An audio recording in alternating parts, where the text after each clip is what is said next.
Hello, everybody. Welcome to Fabled 42, where we create community through friendship, gaming, and chaos. My name is Austin, and usually this is where somebody would say that they are a dungeon master or game master or something, but we don't have a game master for this game. And I'm super excited to talk about that in a little bit. But first, let's get into a few cute announcements. First off, we've got our sponsors.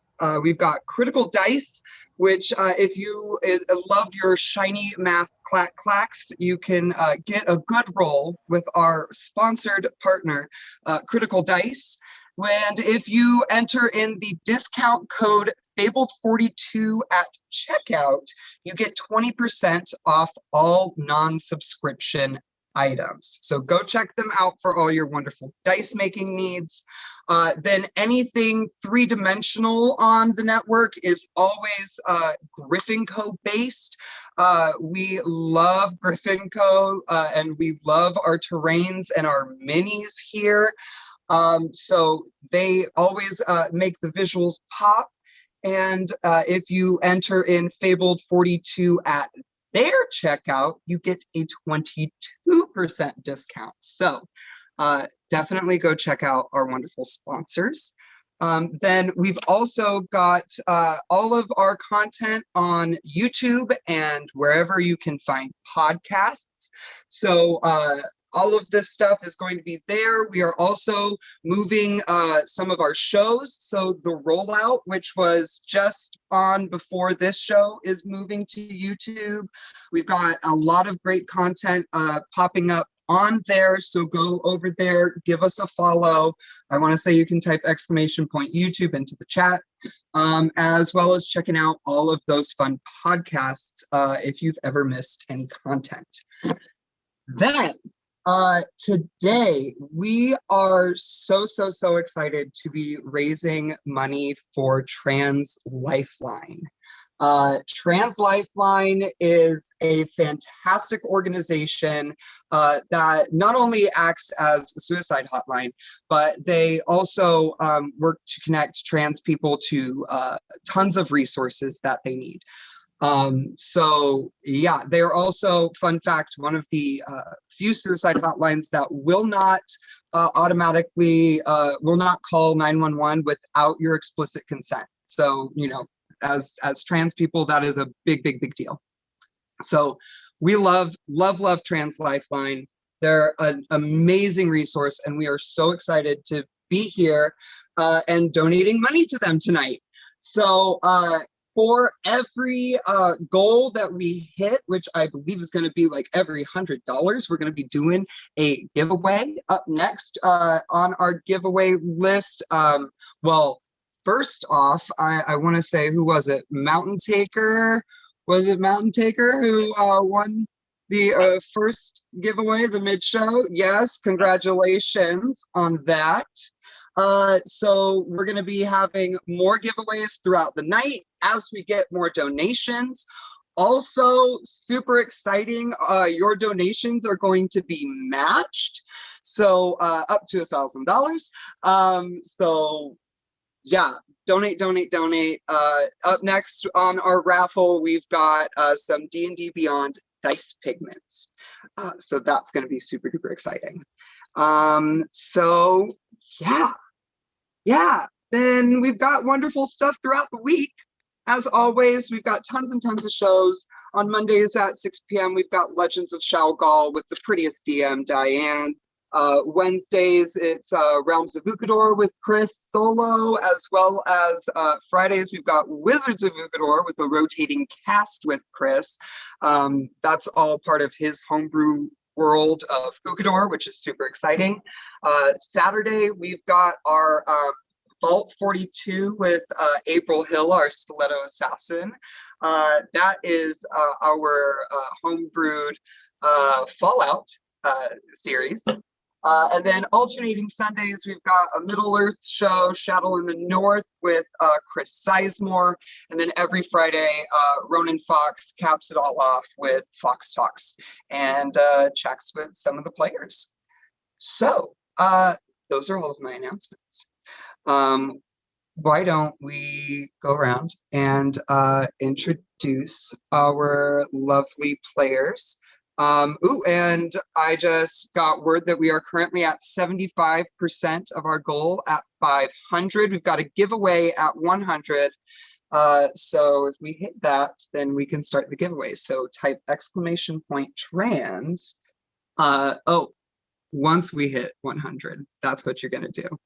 But for now, type !trans Lifeline to get the Tiltify to go donate. And only $25 till our next thing. But yeah, let's go around and introduce everybody. We'll start up here top left with our wonderful Domino here. Hi, sorry, we just like who we are as people, right? Yeah.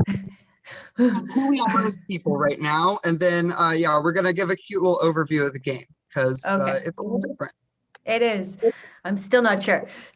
So I'm Rachel Beauregard. I'm an actor, model, comedian, designer. You can find me at Bad Duck Design. You can find my personal at Manic Pixie Tank Girl. But yeah, I'm playing Domino tonight, and I'm so happy to be here with all these beauties. Awesome. And yeah, moving on to Casual Campbell. Greetings, I am Jordan, better known as Casual Campbell. You can find me on all social medias at casual_Campbell. Where I do a lot of motivational things, creative things, and recently getting into writing content for 5th edition, my own homebrew, among other things. So you can stay tuned for all that awesome stuff, as today I shall be eternity, guiding you all to a better future. Awesome. And moving on to Kate. Hi, I'm Kate. I don't do much streaming. I'm tapped in because I know other people in the channel. But you can also catch me tomorrow night on another stream where we'll be playing a different Avery Alder game on the alternative play channel on Plexstorm. I and 2 other trans women will be playing A Place to Fuck Each Other. So show up tomorrow at the alternative play channel on Plexstorm at 5 p.m. Pacific or 8 p.m. Eastern and catch me there. That is the content we'd like to see. And Bo. Hi there. My name is Bo. I use they, them pronouns. And I, by day, am a teacher. And by night, you can find me on Wednesday evenings over on the Critical Misses channel playing Vampire the Masquerade, where I play probably a very different character that I'm going to be playing tonight. You can also find me on the Polished Cryptid channel for High Seas Hijinks, where I play a Thembo merfolk. Other than that, you can find me on Twitter at Dorky Teacher. Awesome. And yeah, silly us for being a group full of trans people who haven't been giving our I love this for us. So I always forget. I always forget right? to give my pronouns, and I was like, I need to give my pronouns. I'll do it. Yeah, we'll go ahead and we'll circle back. My pronouns are she, he, they. You get that before you get my name. That's fine. I'm Lily Emile Lammers. I'm a voice actor. You can hear me in Genshin Impact, Hunter x Hunter, a few other things. For TTRPG stuff, I said B, whatever. Same difference. Role-playing games.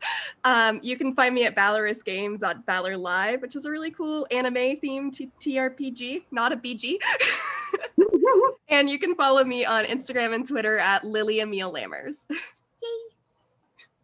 Awesome. And then, like I said earlier, my name is Austin Click. I'm an actor looking to be a voice actor as soon as the equipment comes in. Gonna be a streamer in 2 days as soon as that new computer pops in. And you can find me on the here Twitch at Queer Venture Time, where I'm going to be streaming in the next coming week, as well as on the Twitter at Q Venture Time, because Queer Venture Time is too many characters. So yeah, and my pronouns are they and she. And yeah, if we want to go back through our top row and just grab your personal pronouns, Rachel. Yeah, they, she, sorry. Yeah, no, literally, don't even worry about it.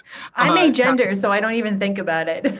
Right? Like I think that's part of like why it didn't happen. It's just because we're all like, oh shit, people care about my gender. Casual. You can go by them, him. I also accept casual as a identity. Beautiful. Kate. I'm part of the cool kids crew. I also use she or they, I guess. Welcome to the cool kids. Awesome possum. So yeah. So now that you know who we are, let's talk about what we're going to be playing tonight. But first, before we talk about what we're going to be playing, we hit our goal for that $100. So go ahead and type in !trans to enter the giveaway. It is going to be a dice pigment for D&D Beyond. So yeah, let's chat real quick about the game we're playing. So we are going to be playing Dream Askew, which is by a wonderful creator, a trans creator, Avery Adler. You can see all of her stuff at buriedwithoutceremony.com. Check that out. And it is a DM-less game. So that means that there is not going to be one person who is controlling everything. We are all of the characters, but we are all also the environment as well. So the game is super focused on community. There's no DM, there's no dice. There are, all of us have moves. We have weak moves, we have strong moves, and then we have moves. Weak moves leave us a bit vulnerable. If you watch the rollout, she explained a little bit of this, but weak moves leave us a bit vulnerable and give us a token. Strong moves spend a token, but are super awesome. So yes, that is the system of the game. It's pretty different than D&D, and I'm really, really excited to see how it works. With that, also, part of the game is the setup of the game. So we did some of that setup just to, get prepared for stream. But normally all of the setup would be done as a group at the table. So we are still going to do some of that with you. But for now, let's go over our characters. Starting with Domino, because Rachel's name is not really Domino. It'd be cool though. That's like one of my favorite bad movies, Domino. All right, so God, I love that movie. I know, it's Mickey Rourke and Keira Knightley. So I know it says Domino the tiger. I'm not actually like an anthropomorphic tiger. It's like a status thing. But should I just read like my italicized bit? Do you think that would make sense? Yeah, if you want to read your italicized bits, and then all of that, the info that you circled from all of those options that we normally would have talked about at the table, that we kind of went over in our session 0 instead. Sick. All right, so it says, the police fled the neighborhood. Things were scary for a while. Now the tiger and their gang own the streets around here. Is that ownership still contested? The tiger is a wicked, fierce individual. Their power is social, violent, and hard-won. So my name is Domino.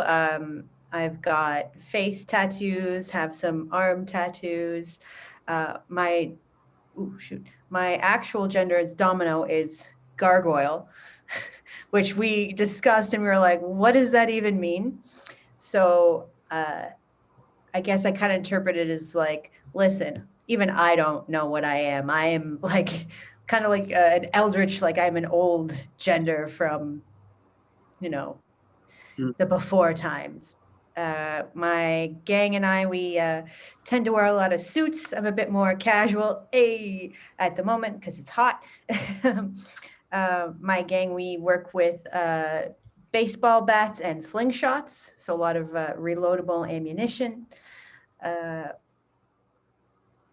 Our gang is addicted to something dangerous, which is the mineral we put in the tattoos that we do on our faces, because it gives you a certain amount of high, but the more the mineral gets in your body, it accumulates in your system and it kills you. So the more tattoos you have, the closer you are to death. I have one of my key relationships is I have a connection, like an uneasy truce with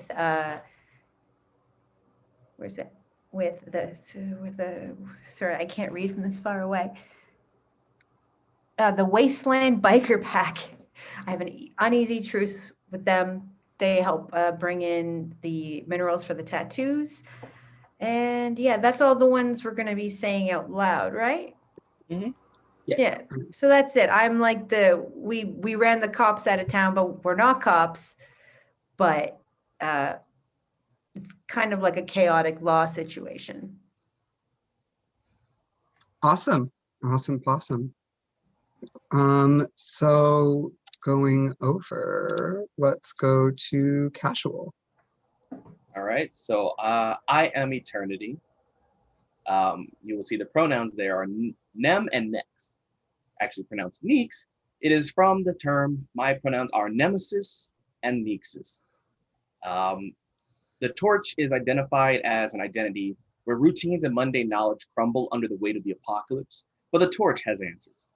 May the ancient teachings, aesthetic fantasy, or a new faith dawning, followers draw near to my warm glow.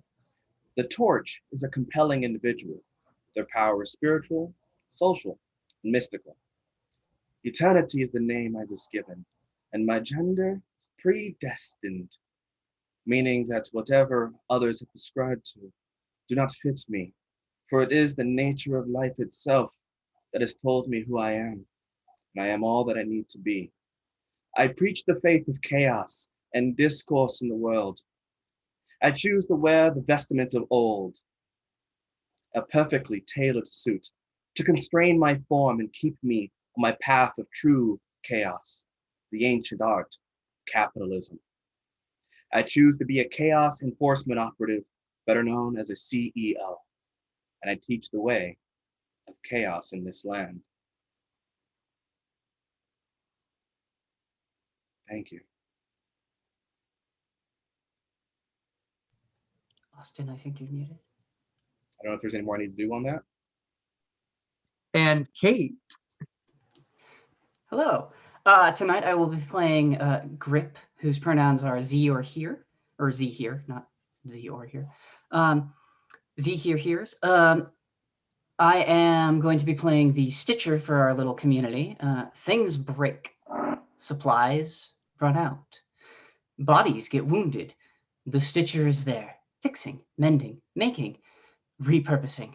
They have a workshop and an uncanny intuition. The Stitcher is a resourceful individual. Their power is technical, material, and reactive. My look is appraising eyes and worn hands. The gender I have chosen is Raven, which I choose to interpret as scavenger chic and necessary black coat. My wardrobe styles are countless pockets and a repurposed uniform. My workshop on the edge of the enclave can do broadcasting and metalworking, and I scavenge ruined buildings in abandoned districts for most of my supplies. Awesome. And Bo. Hello. I will be playing Reverie. Reverie's pronouns are they, them, and I'm the iris. My gender is void, which means that gender enters, but no gender leaves.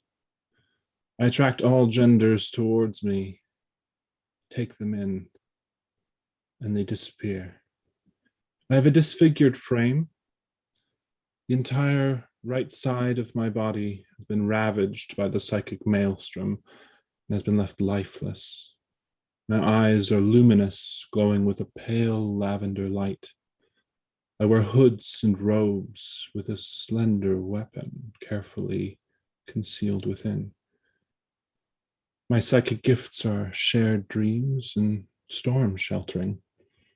I was told by the maelstrom that I could swallow their pain away, though I don't know who they are and how I'm supposed to do that.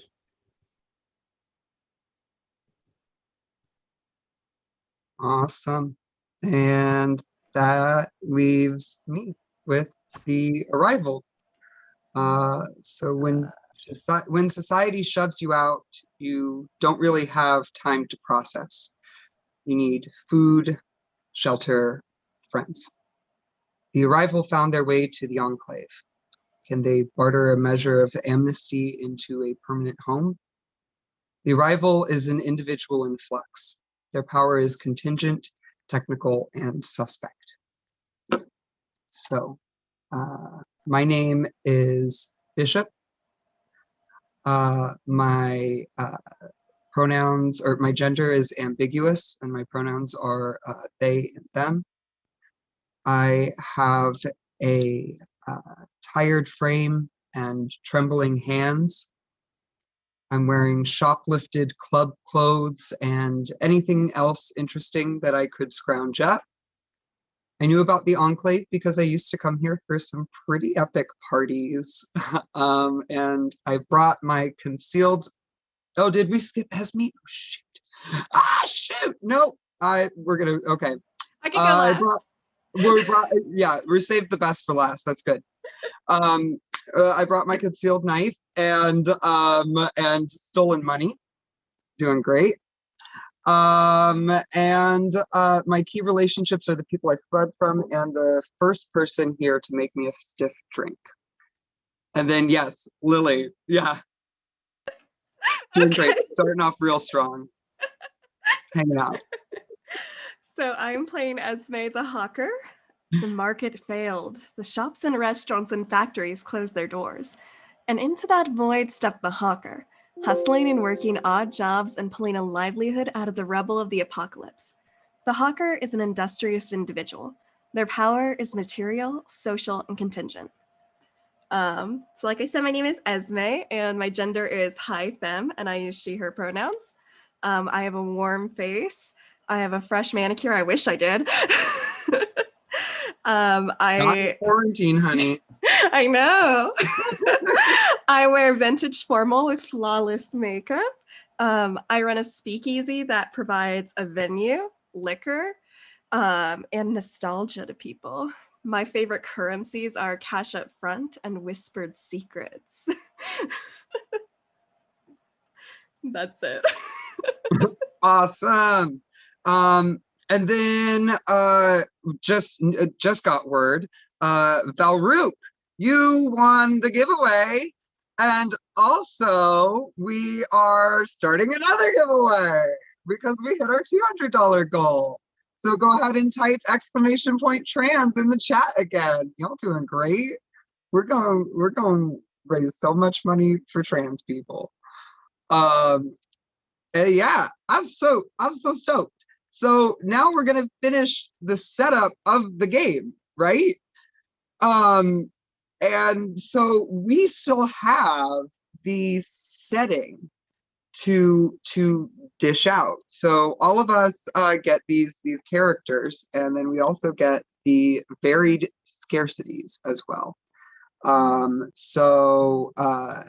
Or we all get, yeah, all of the different stuff. So you want to just go through and we can just take the first one, second one, third one, read out the descriptions, and then chat about what strikes our fancies.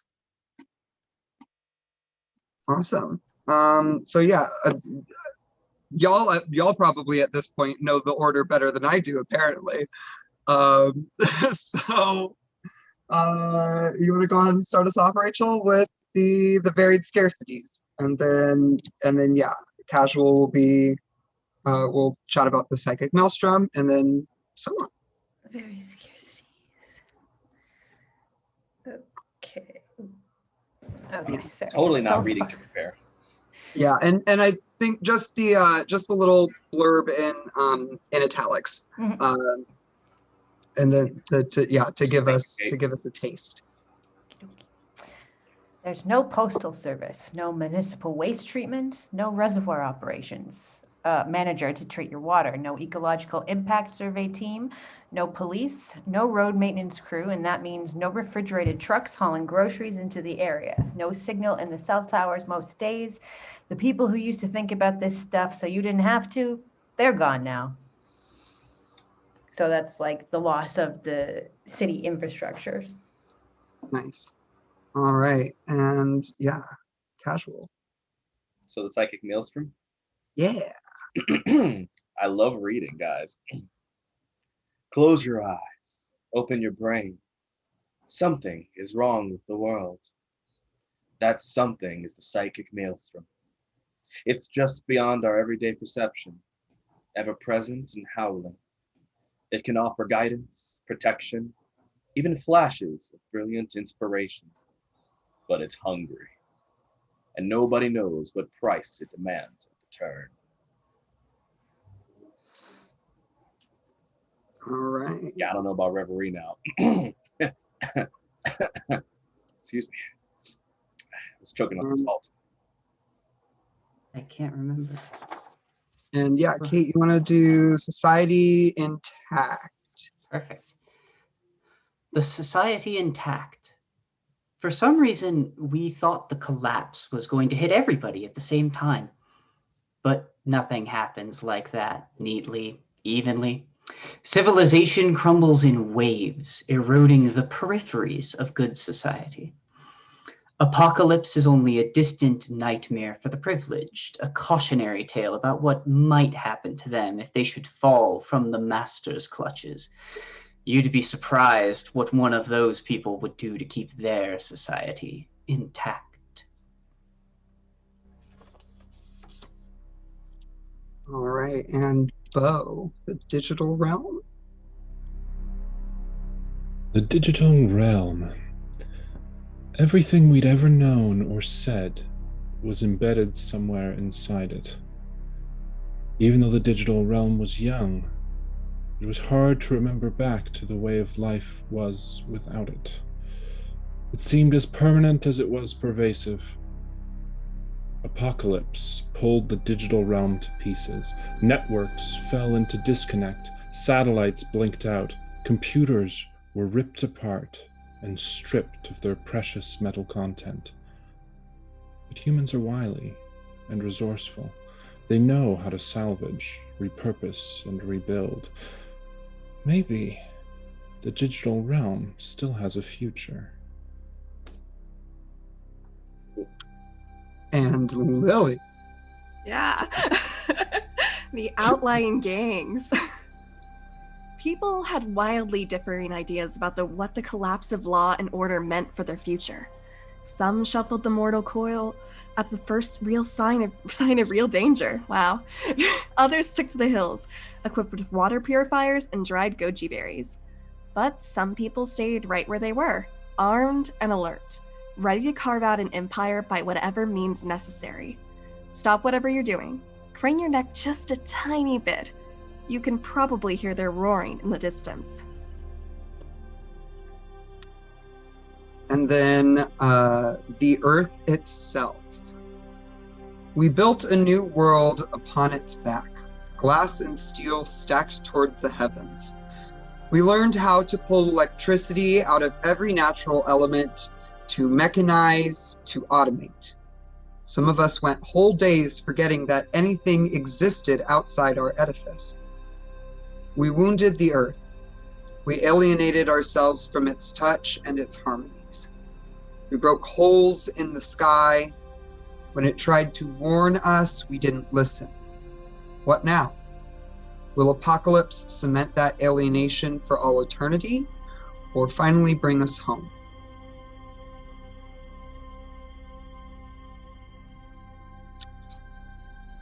Anything calling out to anybody in particular? Personally, society intact echoes to me. Yeah. So is that society intact is we all Sure. Yeah, that kind of fits. Yeah. Considering you're harkening back to that whole, capitalism and all that. Yeah, I know for me at least, that's why it rings, because chaos is nothing but capitalism reborn. Yeah. I know I specifically feel like I shouldn't be the psychic maelstrom. To protect against yourself. Yeah. Yeah, because I feel like, exactly. I feel like I'd be too against powerful. I could be the psychic maelstrom. Yeah. Yeah. Awesome. Okay, so we've got then anybody feeling the varied scarcities? I think that should not be me because I'm gonna need to interact with that a lot. Fair. Yeah, I'd be down to take that one. I could take the Earth itself. If people are cool with that. Or that or outlying gangs. Oh, outlying. Actually, I think I'll take Earth itself for now. If we have to swap later, we can. I mean, yeah, we do end up giving them away at some certain points. Yeah. In the game, right? Yeah. Yeah. So yeah, these will be swapping out as we do certain moves and things. We pick them up or give them away.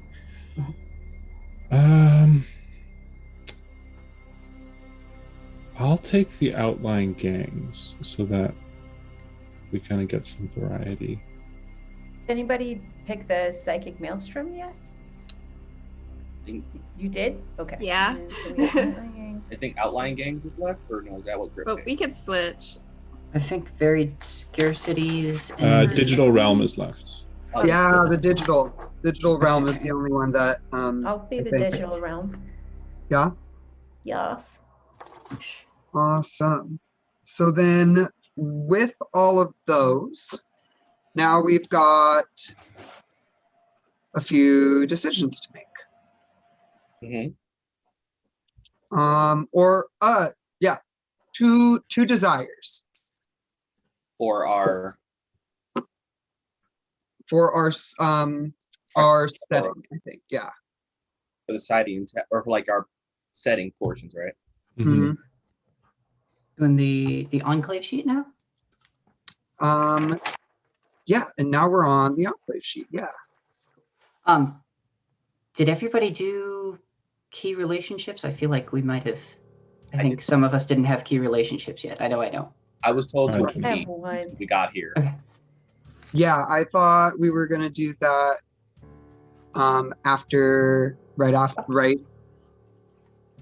I thought we were gonna do that right before we figured out what the first scene was gonna be. Oh, that's the lures. I think we have to read our lures around aloud for each Yeah, other. lures. Well, Because that's what we choose. One person to ask to our left, which is the counterclockwise, and then we do our lures. Yes. The sheet. Yeah, does anybody have any key relationships that they want to toss out then? I see Griffin's got a. So one that I kind of wanted to play with, but I wanted to double check with everybody first is I think it would be really interesting if one of Grip's key relationships was my sobriety cycle, my sobriety circle. But I want to make sure that's going to be okay. Yeah. You all are comfortable going there. Yeah. You good? Yeah. Cool. I will circle that one. ooh, I want. So for one of my, do we want to go in order? Or do we want to jump around before I jump in? I think it's we can jump around a bit. If you've got yours, go for it. Totally. One of mine is a recently exiled elder, which I feel like could tie really well with Eternity's whole shtick. If somehow Eternity got them exiled, that could be kind of cool. I'm here for it.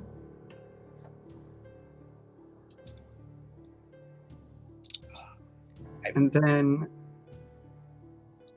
did we cover everybody's relationships now? I'm honestly trying to still figure mine out. Not gonna lie. Key relationships is a lot harder than I thought. Yeah.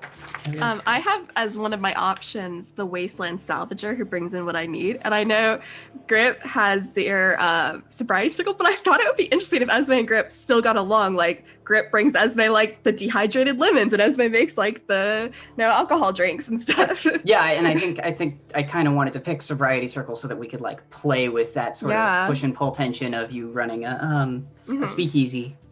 So yeah, if you want me to be the scavenger who brings you your supplies, that sounds great. See, I was leaning on the coven I was asked to leave, but like a small twist in which the coven was way more organized into their capitalistic views, and I lean towards more of a spiritual sense, and that's kind of why I was asked to leave. That I believe more in human values than the capital values. Okay. Yeah. So these would still be in the enclave then, or would they be around? I don't think they would be in the enclave. I feel like that would bring me more closer to those from the society. Like I'm drawn. The society is what was once connected to, but I have since left and abandoned them. Or at least that's what I like to say. But obviously, they chose to be like, tell me to leave. Yeah. If that works for everyone. Yeah. For my last key relationship, one of mine is an impure soul I monitor carefully. Does somebody want to be an impure soul that I monitor carefully? That would definitely fit kind of some of my backstory. Sure. Yeah. She's not. Yeah, they're not necessarily the purest. Cool. So I'm going to be keeping a close eye on you. My second one, I was kind of thinking, because after what Grip said, I was like, it's so funny, that was my second option.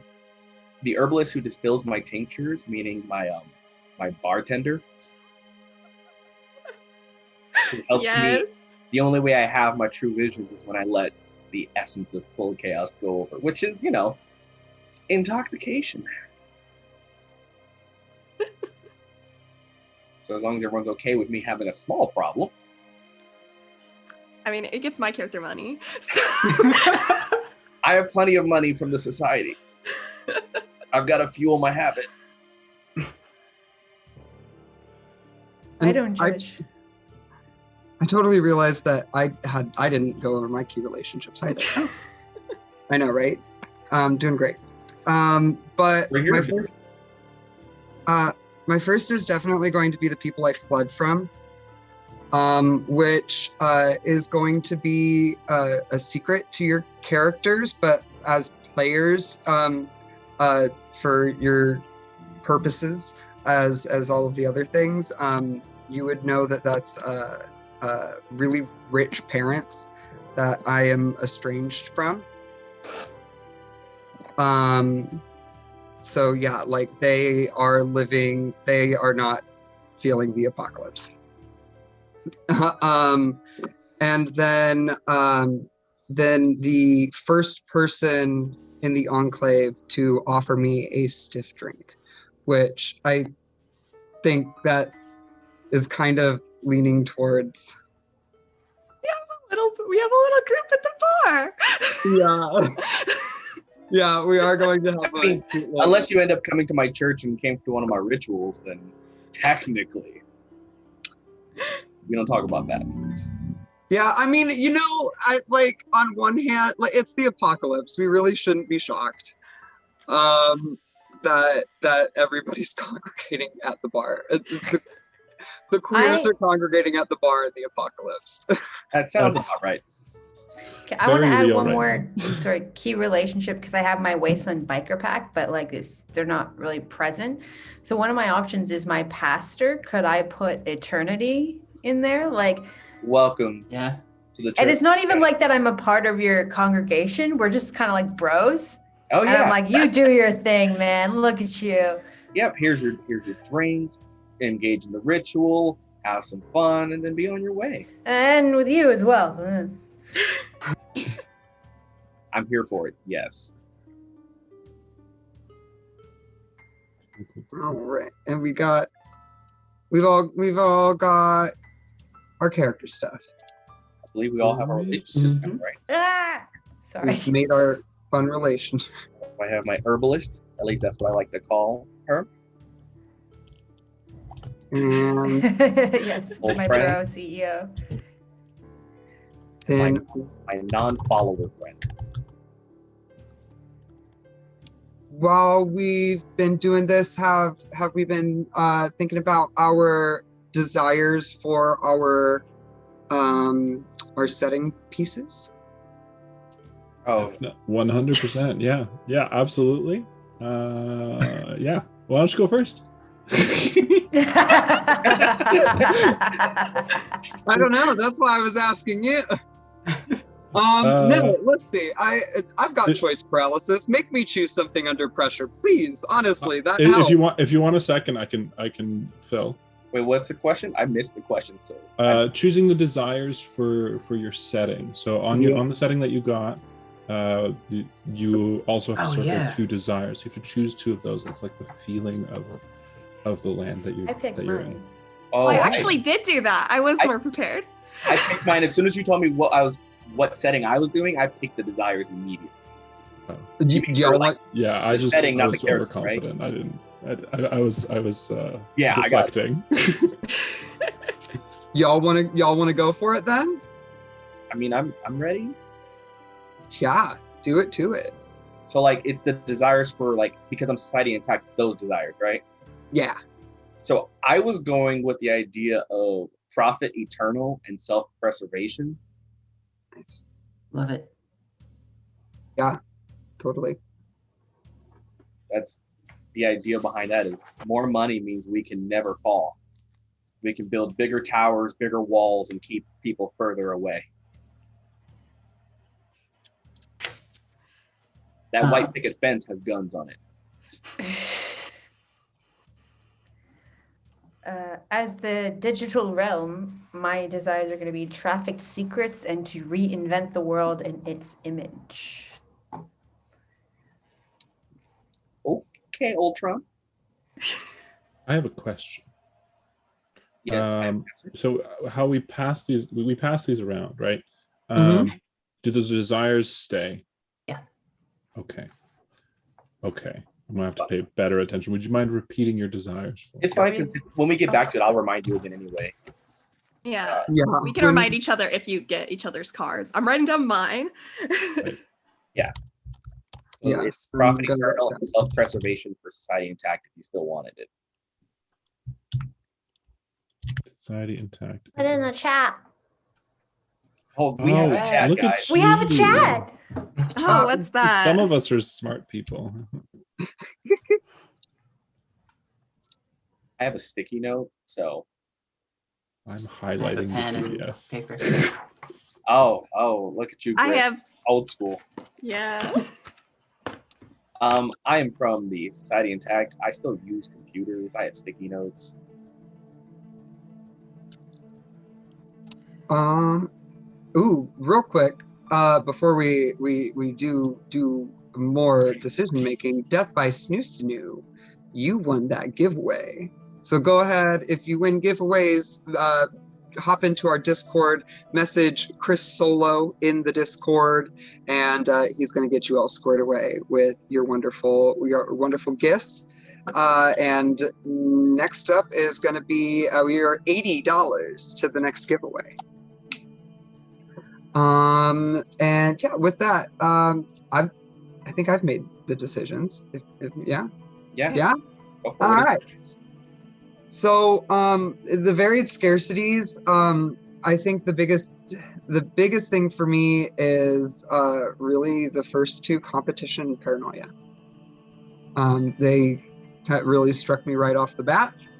I feel like paranoia especially works really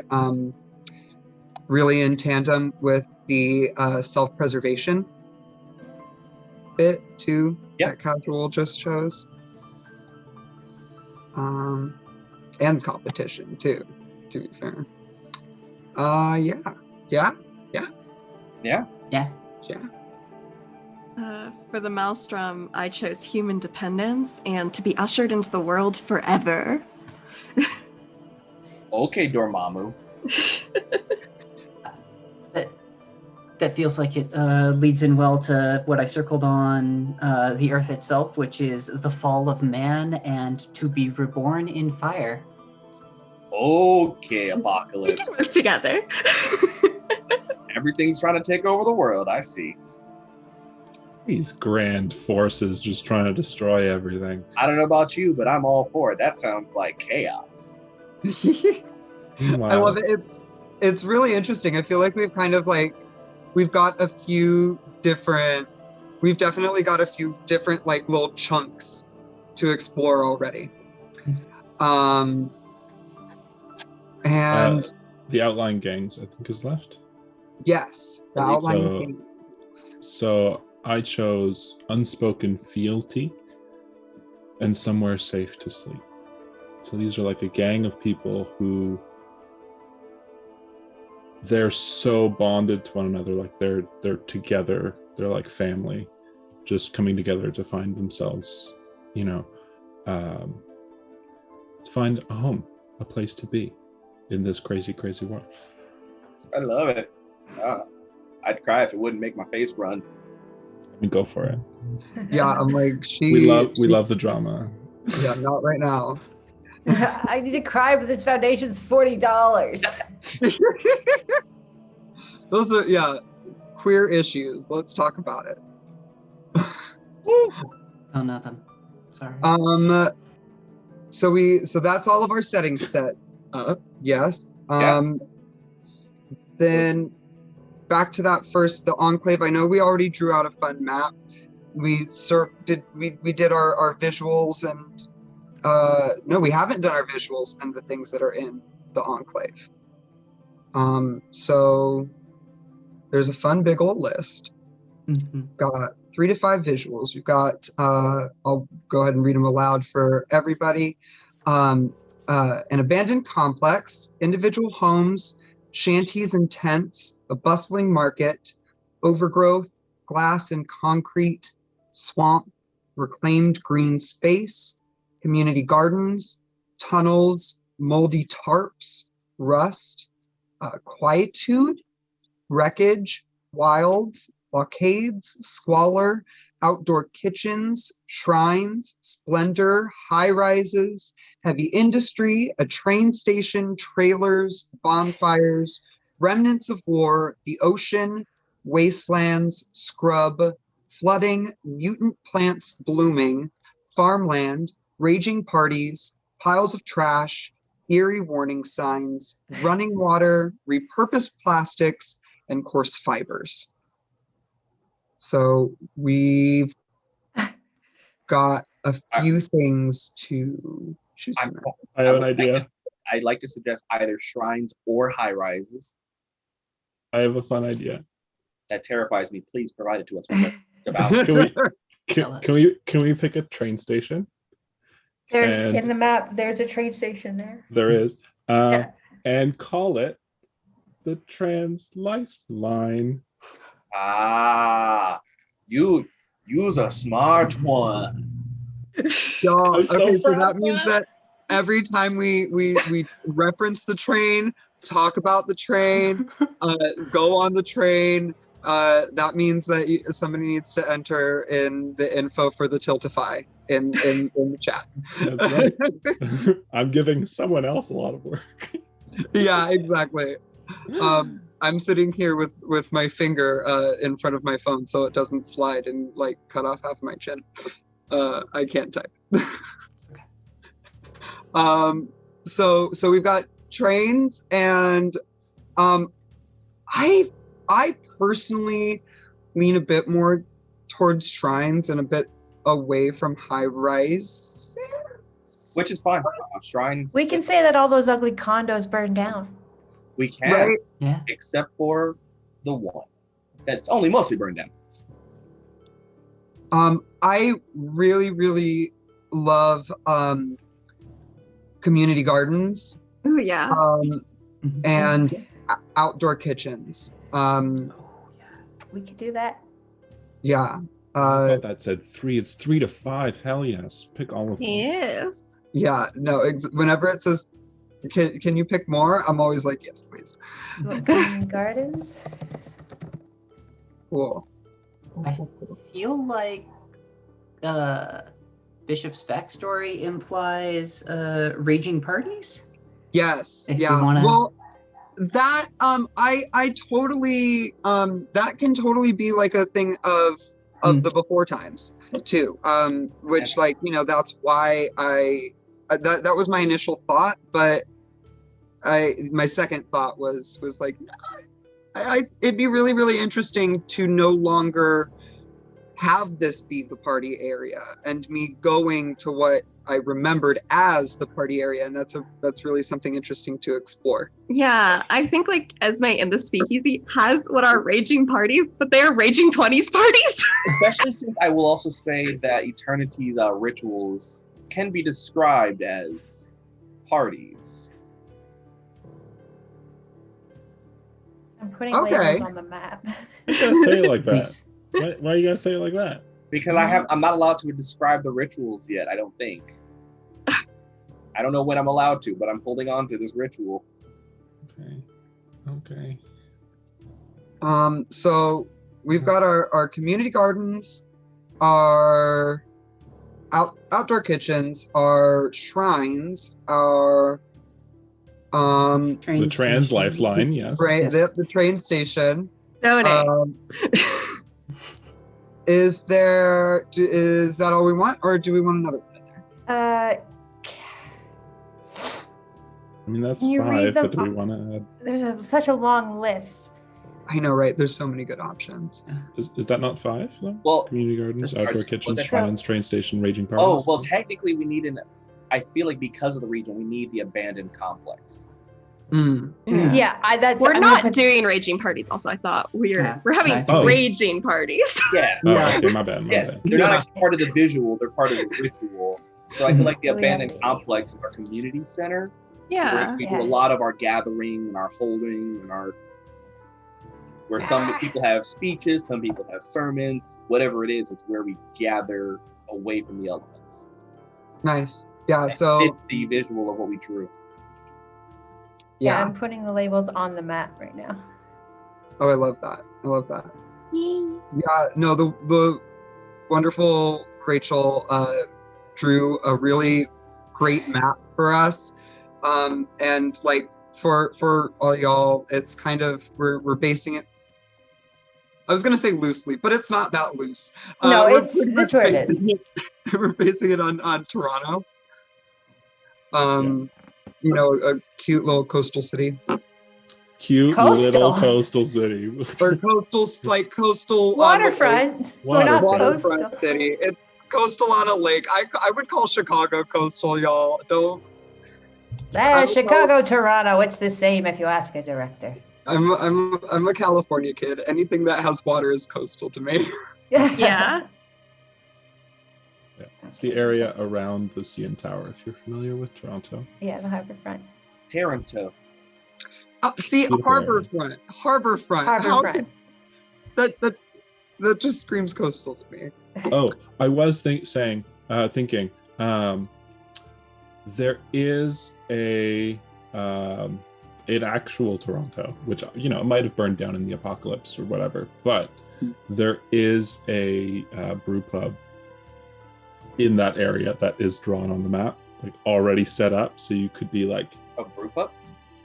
a brew pub, yeah, like Oh. a brewery Yeah. / pub, Oh, Yeah, nice. yeah. like in that area, and so you could like have reappropriated that. This It's place is already there. very Fine. convenient for us. Can I just say, like, This whole area has pretty much everything we need, which is kind of why I picked it. This is why CW films in Canada. and it was Outdoor designed for kitchen. TV. Ooh, and we are $40 away from our next giveaway, by the way. Just so y'all know. Did we read all 5 of our visuals? I think we did. Yeah, the abandoned Yeah. complex, the community gardens, the outdoor kitchens, the train station, and Why do I keep on skipping? Shrines? The shrines. There we go. So I labeled the CN Tower as the spire because I think that was asked for. Yep, my pinnacle sanctum. Thank you. Yeah, there you go. I remember you. So we'll put the shrines in that little section right at the base where all the buskers and food carts normally go. Right. How are you powering the elevator to get to the top of the CN Tower? Do you want it? There are stairs. Oh, But that's part true. of They our have thing to. was we're trying to get all the power hooked back up so we can do things like open and close the sky dome. Mm-hmm. Okay, so this is as good enough as we say in my house. And I think that covers our visuals. Yeah, so then we've got the three things that are in conflict in the enclave, which, again, we've got a lot of options. We've got psychic privacy, gender abolition, goddess cults, religious customs, revolutionary fervor, racial identity, indigenous land rights, mutants, scarcity thinking, politics of the void, hedonism, need for purity, party culture, barriers to access, food justice, women's spaces, the use of violence, trauma, the limitless possibilities of queer sex, known abusers, and desiring a return to society. I love that the limitless possibilities of queer sex is a conflict. There's That too brings us many. all together. There's some limits. Choice Conflict with paralysis. Honey, Choice I'm not going to get paralysis. too personal, but it can be. It Oh, can be a conflict. I'm going to lean towards the desiring a return to society. Yeah. Yeah. Okay. Um, I picture yeah, that might we're hit a trying to- little We're trying close. to keep barring enclave, but there's a chunk of people that want that old way of living. Yeah, straight up, I'm feeling that now with looking at the end of COVID, Woo! right? T. So yeah, it sounds like that's something that all of us are very interested in exploring. Yeah. That's all I got right now. I'm kind of interested in exploring scarcity thinking. I was thinking that too. I Yeah. was scarcity thinking that. Yeah, no, absolutely. So we got scarcity thinking and desiring a return to society. At least one more. Exactly one more. Ah, yes. We have two, so one more. Yeah. We want. So if this is a conflict in the enclave, right? I was thinking maybe reckless hedonism, but then that kind of encroaches on eternity's thing Just a as little. as making it a conflict. So maybe That's what I honestly thought about that too, but I was like, yeah, that starts to creep onto the way of chaos, making what I do a conflict, which I don't have a problem with if we want to lean that way for all feeling. I feel like it could be more general too, because we have the scarcity thinking, but we also have the return to society. We have this speakeasy. We have these people, a person running from rich parents. We have these people wanting to return to this way of life that can't be the way anymore. Yeah, Mhm. so I think reckless, because the other thing is reckless hedonism, which is different than calculated hedonism. Yes, which is So what chaos- you're about. If you're gonna do hedonism, Chaotic law. do it. But I think we're just like, But I'm okay with that unless we want to try to pick a different one. yeah. I like that one. Yeah. And it actually gives me a target to fight. We're like, if we're gonna do it here. I don't care if you Do do it it where as you're long as you do it in the supervised. house. Yes. I'm a cool mom. I'm a cool torch. We like to call this fuck fornication under casual's consent. So good. it's spelled like thick with two C's. Exactly. 'cause Fuck. I was thinking about consent with a K. That's only when the Kardashians do it. Oh my god. and they're over in the society where we don't want to be. Yeah, no. Yeah. So yeah, I think we got our three. Yeah. Yeah. We got our three. Awesome. And then Ooh. So we did all the. So okay, let's see what we said we were gonna do. We have the choose one to ask left. Yeah, we've got our lures as well. Yeah. Oh, So our lure for everybody, audience included, that's going to give people tokens to do strong moves, and it's basically like giving into a certain aspect of the character. So yeah, anybody want to start? I can start my lore. I don't mind. Yeah, and should we also do the question at this time, or just the lure? I think just the lure now, because we want to know everybody's lure, but we might interrupt the questions to start scening. Right. Got it. Okay, so all I do is say what my lore is. Yes. Mm-hmm. So my lore is whenever someone participates in one of my rituals for the first time, they gain a token. Mine is whenever someone comes to you with something precious that needs fixing, they gain a token. Mine is whenever someone relies on you to solve one of their biggest problems, they gain a token. Mine is whenever someone invites you to use your psychic gifts on them, they gain a token. Mine is whenever someone offers you a new gig or gets hooked on your supply, they gain a token. Mm. I want to clarify, my supply can just be a nice drink. It doesn't have to have alcohol. Just like a nice little soda.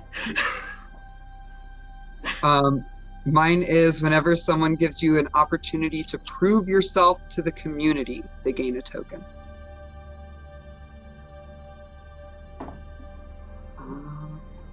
So do these work in the subway, these tokens? Actually, don't work in the subway. On the trans Lifeline? Yeah. Ah. Oh, these are trans tokens. Got it. I'm the token trans. Yeah, I'm like, I don't think any of us. This is one of the few places where none Where's of the us. can token, really sis? call We're all the gay cousin. Yay! Awesome. So yeah, now we're going back to this fun Twitch overlay to find out who is to the left of us, which I guess we'll say that is counterclockwise. Counterclockwise? Okay. Because yeah, that's left. Left for the top row, right for the bottom row. Yep. Okay. Directions. Right. Just tell me what to do.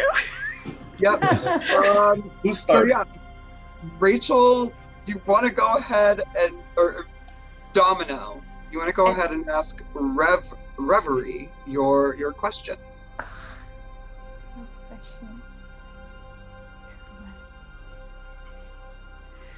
Oh, I believe, are you muted? No, I was making sure I have a lot of PDFs open because I was finishing the map. Oh, yeah. So, what have you recently contributed to the cause? The cause? What's our cause? Do we have one specified yet? I think we were No. saying we're trying to get power, right? Or was that just a is passive true. phrase? I can pick a different one if it doesn't No, work for no. what we picked. We'll make it work. Okay. Okay. I think. Let me look at my.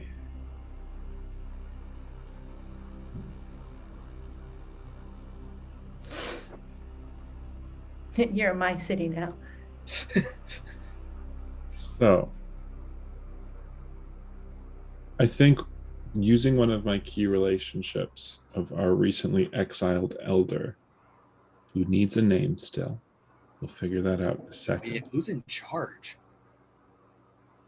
We haven't figured that out yet either. It'll come.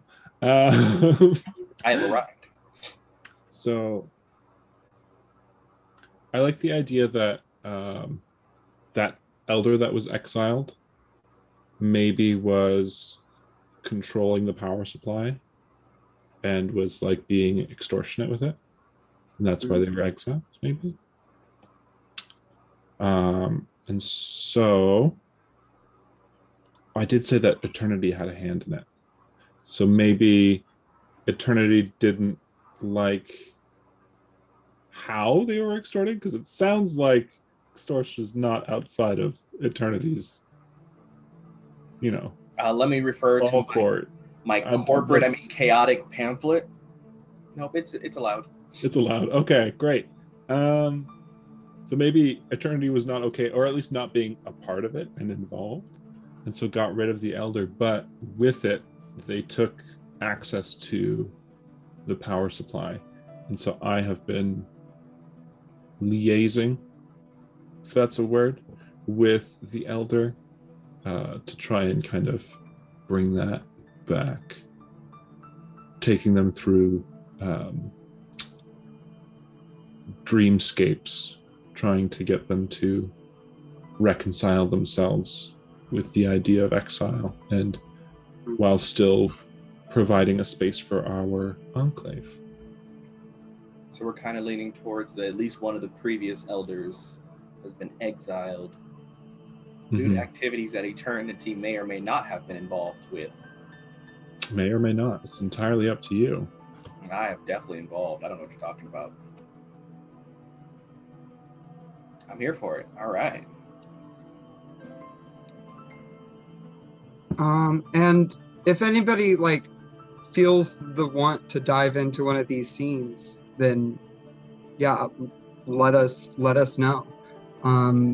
But otherwise, then Bo, do you want to ask or Reverie, do you want to ask Esme your question?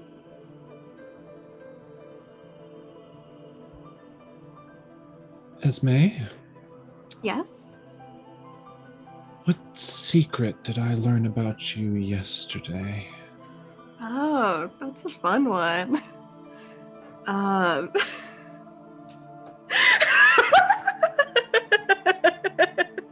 Eternity's listening in, huh? What? No. It's that I secretly want to return to where the rich. I want to be where the rich people are. I want to see them drinking, and I want to open up a bar there rather than slumming it here. I want to go where the rich people are. I want to see them spending. Well, very good. Rich people are. So, okay. But I try to seem like this community person, so. So, what? Where my home is.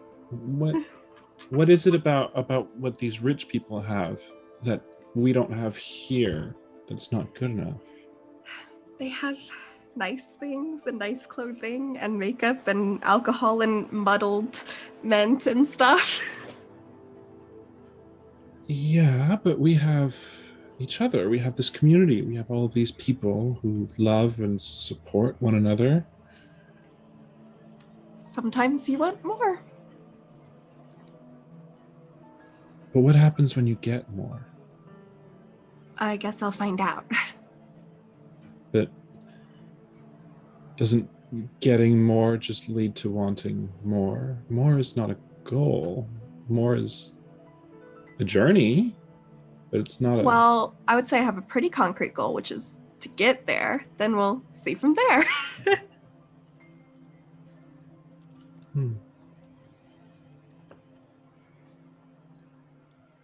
Yeah. Do you not want more? No, I want to see what everyone here has to offer. I want to see what everyone really is behind it all. I see. Who you are in your dreams is so different to who you are in the world. You're yourself. We have an announcement. From the psychic maelstrom. I'm hearing something. I want to see exclamation point trans in the chat because we hit our $300 goal. You hear it coming from the train station. Attention, TTC passengers. Trans Lifeline. The Trans Lifeline has now hit Not just the 300, but also Well, actually, yeah. 300 with Yeah, stops we- at. Our $300 and $400 goals. So as soon as we do the 300 drawing, then we're going to do the $400 drawing right after that. Yep. So we're gonna do both back to back. Thank you, everyone, so far. Yeah, y'all are incredible. Yeah. Honestly. Please continue your moment. We're sorry. Yeah. No, not at all. I think we were near Man, the end of it. my little trans heart going pitter patter here. Yeah, I don't remember what I was going to say. Oh shit! I think we're like wrapping it up. Just in time for someone to have won the giveaway. Yeah. Just That's in me. time for just in time for Rachel to win. Yes, come on, Sugar Pond. That me.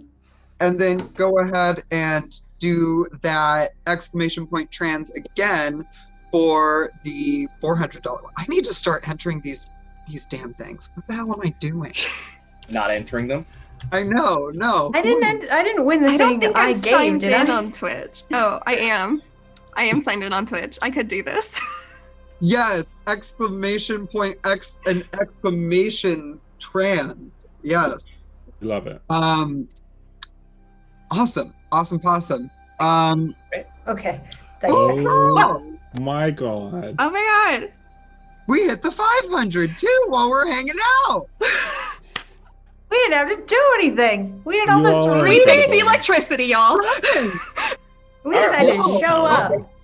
I love it. We haven't even really dug into the scenes yet, and we've already hit that $500 goal. So Thank you. real quick, go ahead, enter in that exclamation point trans for the $400 giveaway, and then as soon as that drawing happens, we're going to take care of the $500 giveaway too. But till then, while we wait for that drawing, Esme, do you want to go ahead and ask me a question? Yeah. Why have I been sizing you up recently? Yeah, you have been sizing me up because you absolutely know I come from where you want to be. Yep. I do everything I can to not make that obvious,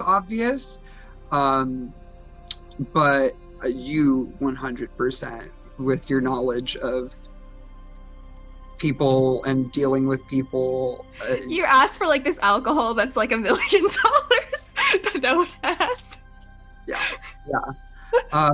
It definitely, I'm at least not, it's very easy for you to pick out the fact that I'm a newcomer. Mm-hmm. I would love if we explored the first time that Bishop stepped into Esme's bar. I want to be there. Everyone can Yes, be there. please. Yeah. I feel like we're all there. Because at the roundhouse where the workshop is, there's bars and stuff in there. So if you wanted to have taken over one of those places, it has that brick house aesthetic. Mm-hmm. Well, before we hop into this scene, Wish Warlock won the $400 giveaway. Like I said earlier, if any of y'all wins the giveaways, hop into our Discord and DM Chris Solo. And then now, go ahead and enter in that exclamation point trans for our $500 giveaway, which this one is a D&D Beyond source book bundle. Oh. Which, yeah, girl. This is I'm like, win. heck, that's almost worth the $500 in itself. Let's be real. This is the moment. Eternity is This waiting. is just an interesting way to buy a D&D source book. Yeah, I love it. I mean, It's a great way. it would be it tracks for all of the majority of my D&D experiences, at least. Yeah. So Bishop totally walks up, really tired, really tired, a bit shaking, just they've been outside for way too long. They need some water. You probably see them outside, and depending on you, I don't know. They would definitely want to be invited in. They would be cautious of walking in on their own volition at this point. Are you everyone's here? What time of day would we say this would be? Is this like a late night thing that you're arriving, or early? What is time anymore? This is also true. It just learns how deep I am into my ritual. The sun is probably, since time is a construct, but the sun position is not. The sun is probably, if it goes from east to west, it's probably about 3/4 of the way to the horizon in the west. So, and it's probably like summertime, at least for me, in my brain. Got it. So yes, eternity would be there starting the ritual for the day. Cool.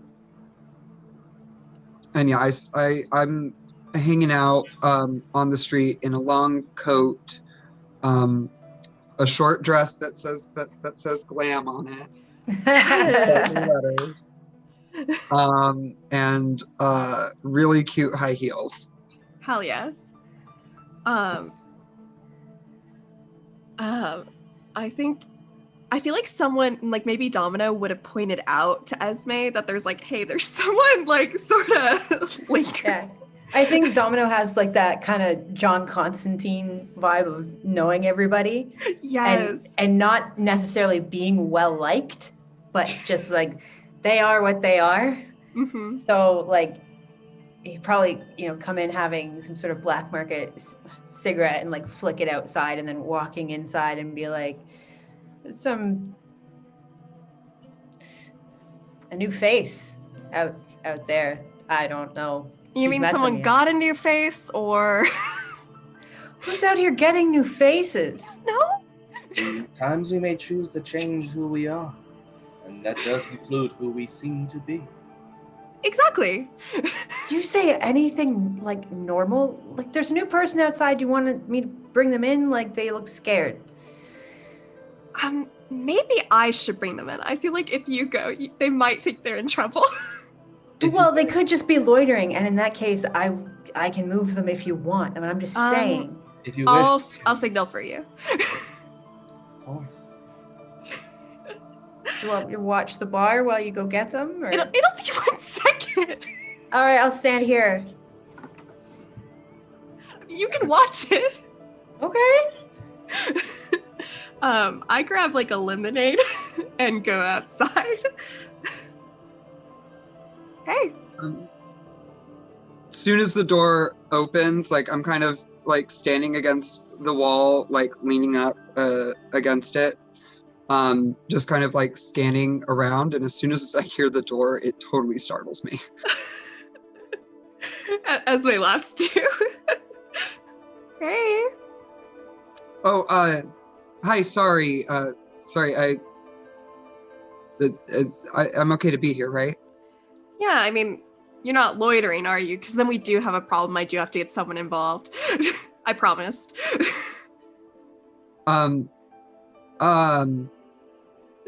No. Well, if you stay out here, you will be loitering. If you come inside, you'll be in a bar, which I guess is not loitering as long as it's inside. They kind of start to smile a little bit, and they're like, then I will definitely not be loitering. Come on. And she hands them the lemonade. It's like a blood orange lemonade spritzer thing. Blood orange, so pretentious. It's fucking red. What fruit is red? I definitely take a sip. Really, really hopeful. And I don't let it show too much on my face, but like you might sense that it's all like, oh, they thought it was alcoholic. I just, you want to be safe. You gotta have people's consent before you give them alcohol. Fair. Well, yeah, she's not gonna ask for it, but you would see on her face that she's like, oh, okay, great. Yeah. This is nice lemonade. We go inside. I gesture to the bar and then I hop back over it. I'm so tempted to have you come back in, and I've got like my mouth under the beer tap. Yes. Okay, but which beer? What do you got in there? You got an IPA, you got a hazy. Oh God, it would probably. I made this brew in my shed, and it tastes like piss. Like it's probably just like Molson Canadian or something because I'm a lame person. Okay. Hey, it's the apocalypse. We take whatever speakeasy brew we can get. And that is the goal. To enjoy what we can. I grab it from you. I'm like, you will be owing me for that. The customer is always right. Not if you are chosen to not be a customer. So I go back around the other side of the bar, and I just like, I've got my baseball bat, and I just like lean it up underneath, and I'm just like chilling after a long day of not policing, but it's a better word from that. Looking cool with the baseball bat. Walking my beat. As Eternity's sitting just at the bar holding a shooter in hand with maybe a double shot of something with both hands clasped around it, just tentatively looking down at the glass. Yeah, I'll go ahead and take a seat at the bar next to like not next to them. Like I'm gonna leave a couple chairs in between and sit down immediately, like cross my legs and just kind of try and keep my hands on my thing. Stay decently small.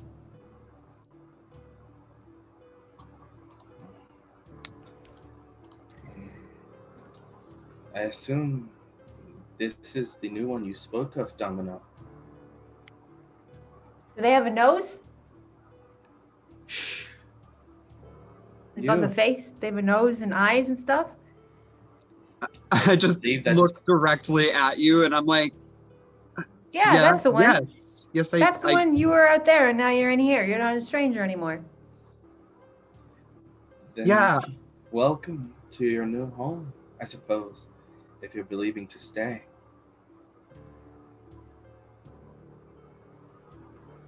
Really? Like all right, like just like that? Like technically you don't have to go home, but you can't stay here is what I'm supposed to say.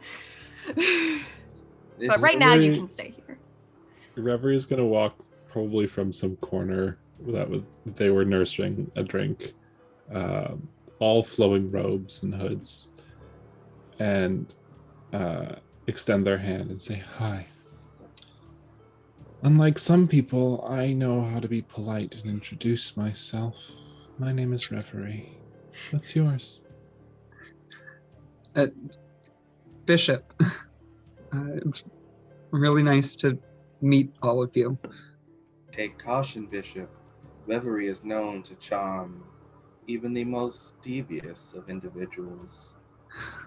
Oh, you're one to talk, Eternity. Always going on about your religion, spirituality. Ooh, so many, the implied air quotes. It is okay. One day, Reverie, I shall show you the truth, and you too shall walk the path of chaos with me. And one day, Eternity, you'll take a walk in dreams with me. I'm gonna take a walk to the bathroom, and you guys can stop scaring the new person. I'm gonna use a weak move. Ooh. Yeah, right. I was all like, I'm really excited to dive into these mechanics as a mechanics pitch. And yeah, I'm going to out loud ask you all, do you feel okay with me being here right now? Yes, everybody is welcome in our enclave. It's a place of, well, community, of Freedom. I'm fine with you Freedom. being here as long as you can pay. The first one's free, though. Yeah, no, that I get that. I just, it's just not what I'm necessarily accustomed to. If we're, Can I use one of my strong moves? It says, say just the right thing to extinguish someone's fear and bolster their confidence.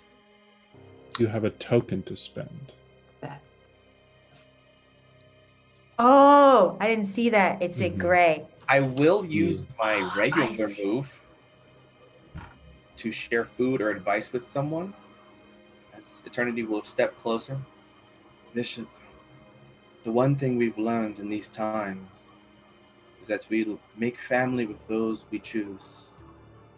And if this place is somewhere you choose to be, then make a family of it. Find comfort where you choose to rest your head. Mm. And then Eternity will place their drink, which has been undrank it yet, next to you. And this one is on me.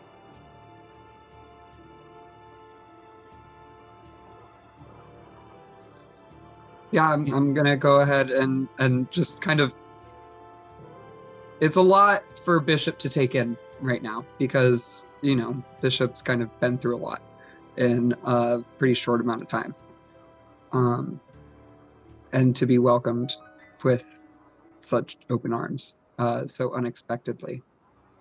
And they are going to test that drink and see if that drink has any alcohol. Yeah, no, it's like a double shot of just hard scotch. So does that mean that you're actually my first person to give me my first Oh, stiff? I am actually. Yeah. I do like how that's developed though. Oh, snap. Yeah, so yeah, there you go, your first stiff drink. Nice. Awesome. Yeah. Yeah, and you can tell she picks that one up and she'll like maybe dump a little bit of the lemonade into it. There. But yeah, she definitely starts focusing on that drink instead. Well They. done. I'm gendering myself and not my character. This is why I choose pronouns that are the same. Me too. Right. And I'm not gonna lie, I'm also just looking at myself on stream and I'm just like, she. Like, Who is she? Oh, I have no identity. I am simply eternity itself. I'm a nightmare.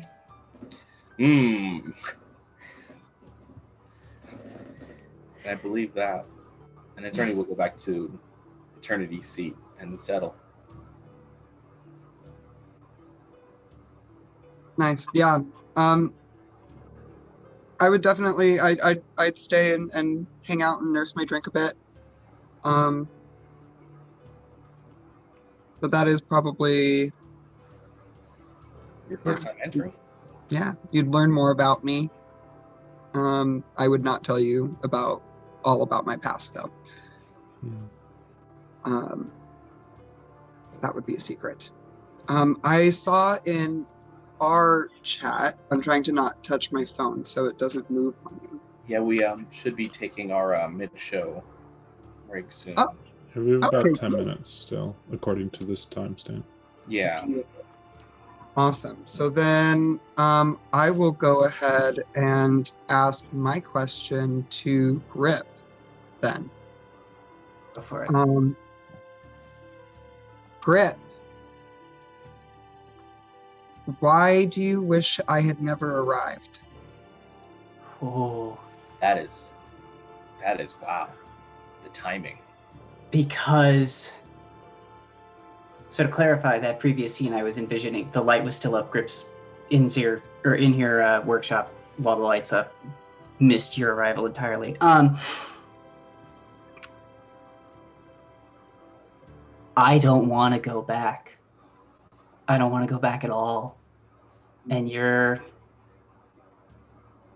I can see like in Esme's eyes that she thinks you're a way back, and I can see in Eternity's rituals that like Nem thinks that you're a way to call back, and I finally have time to do my work, to fix things, and if we go back, they won't let me fix things anymore.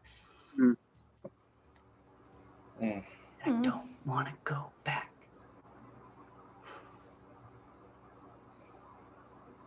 That's heavy. That's definitely a scene that I want to explore, but I want to explore it later. I was going to ask, how did you come about that realization of like, I don't want to go back, but also like, what was it about Bishop that gave you that impression, you know? Grip was looking to get out before things fell apart. And so when things fell apart, Grip didn't see it as an end. As he saw it as a bright new beginning of freedom, of the collapse of the structures, of the towers falling, and now we live in beautiful, perfect anarchy.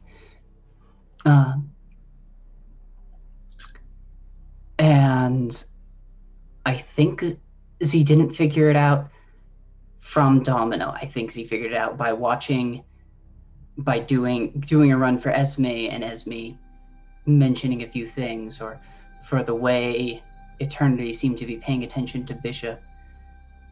And it felt like this pull. Yeah. This pull that other people were feeling to go back. I think.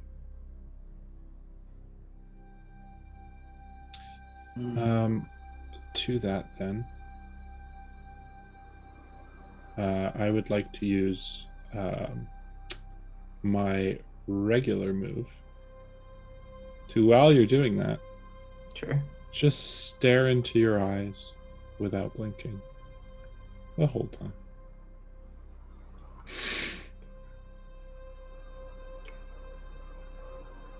Are you gonna do the thing where you just look at me? You know I don't like eye contact. Reverie, come on.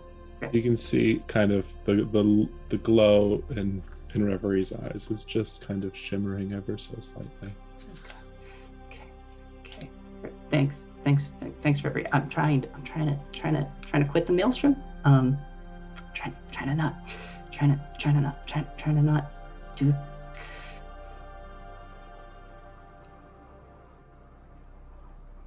Trying to not do that anymore. And I think I'm going to use one of my regular moves and open my brain to the world's psychic maelstrom. Oh dear. So who's got the maelstrom and would like to hit me for a minute? Okay. Let me pull up the character sheet just to get to look at it. Yeah. Yeah. I got it. What are you looking for anything specific from this?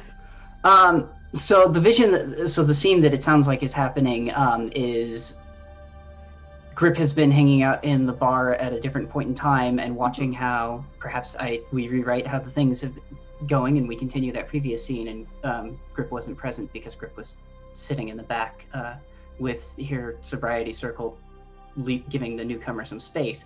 And Reverie noticed the way that Grip was feeling edgy about Bishop's arrival and made eye contact, and then Grip's mind opened up to the psychic maelstrom. So you get to just, I guess, hit me with Yeah. like Make maelstrom your best incisions.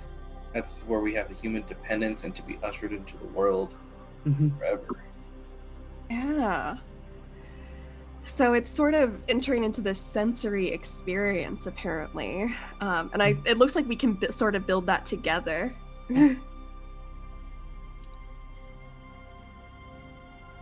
So, I think like visually, in terms of sensory, I'll add this: like, you are not there anymore. You are somewhere else that I don't think can really be described. Just seems like being cheap, but you know what I mean also. What do you think you hear? I think I hear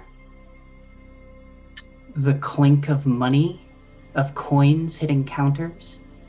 I think I hear glasses being drained. I think I hear a factory. I think it also, it gets into this louder, more rhythmic, the coins get into the glasses, get into the factory, and they all keep going into each other until it becomes this just impossible to listen to, but you have to listen to sound that is overwhelming you. And I think for a long moment, I'm just sort of catatonic there in the bar, making eye contact with Reverie, as my own eyes sort of glaze over.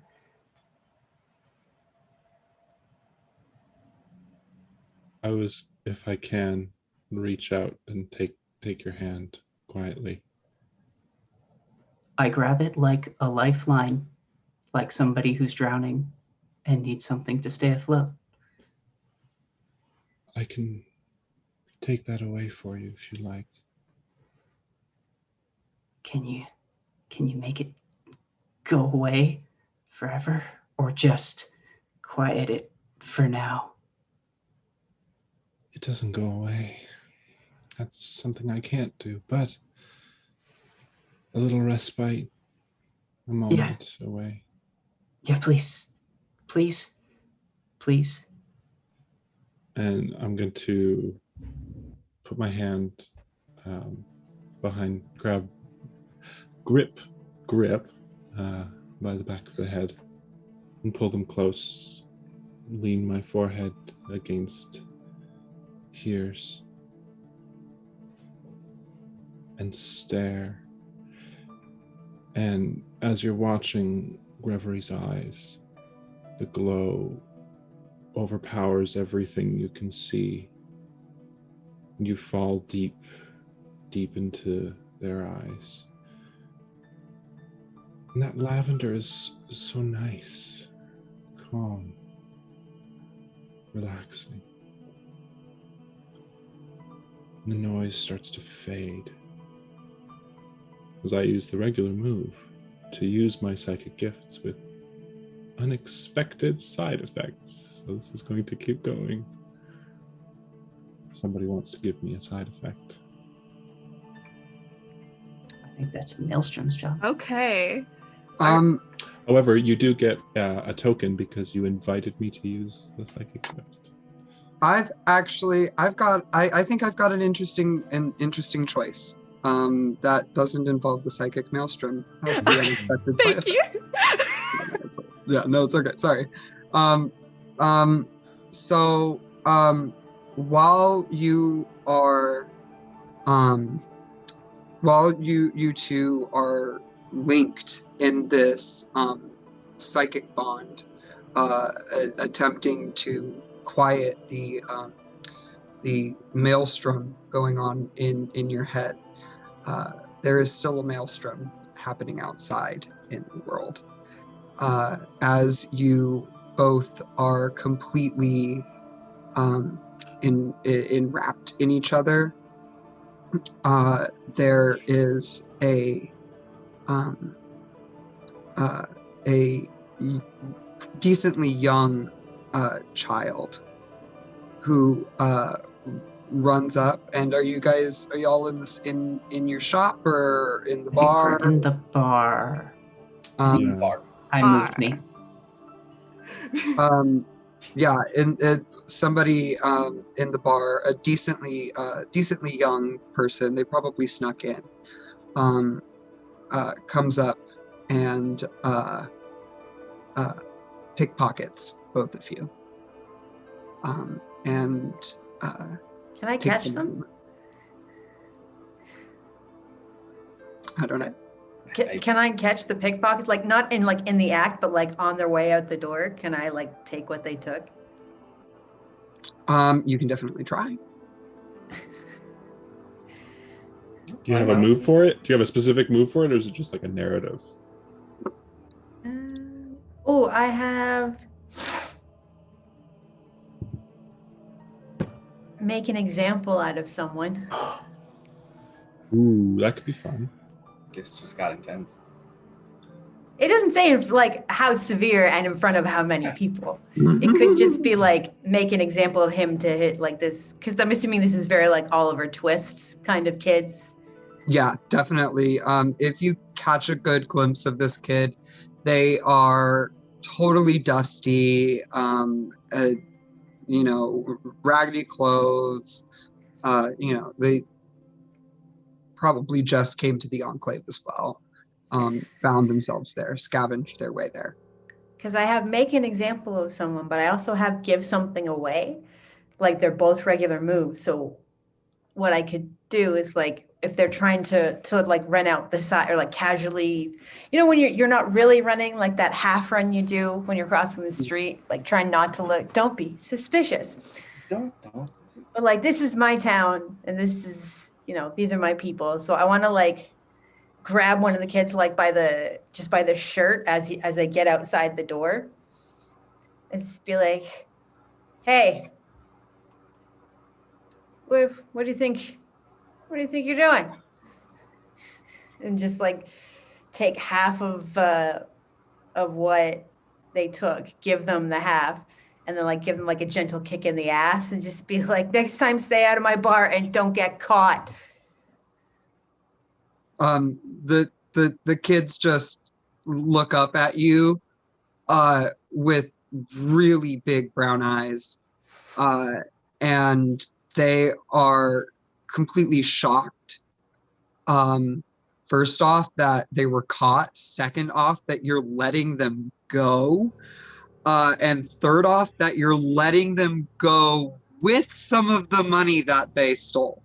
But all of that processes in their brain really quick, but you see it all happen 1, 2, 3 as those gears click, and then one of them just grabs the other by the wrist, and they bolt. Good kids.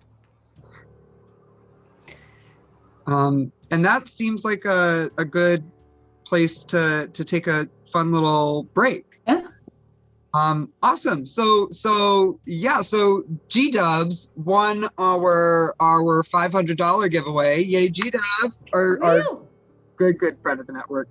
And then we've got coming up, for our mid-show giveaway. Do you want to show us, Rachel? Because you got it. Yeah, I made it.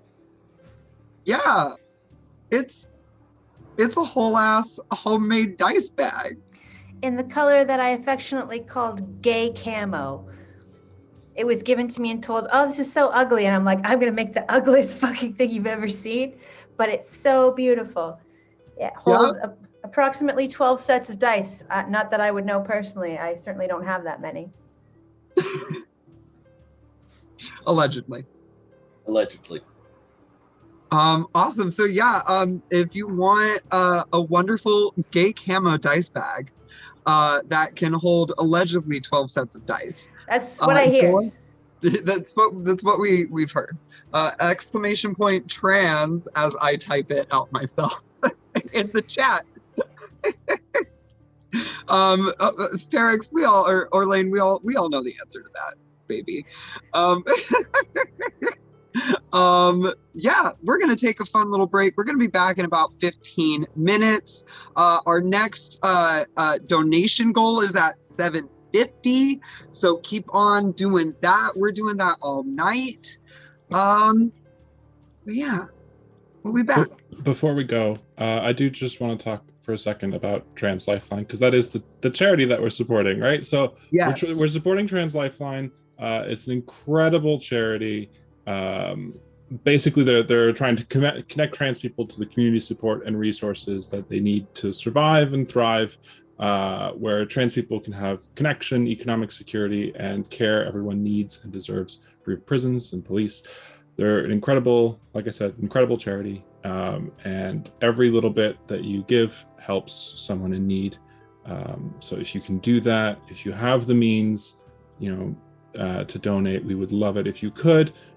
If you do not have the means, that's quite all right. Just being here, participating in chat, giving a follow, sharing the links to other people, that is also a way that you can help. So please, everything that you can. We've already raised so much money tonight, but every little bit counts.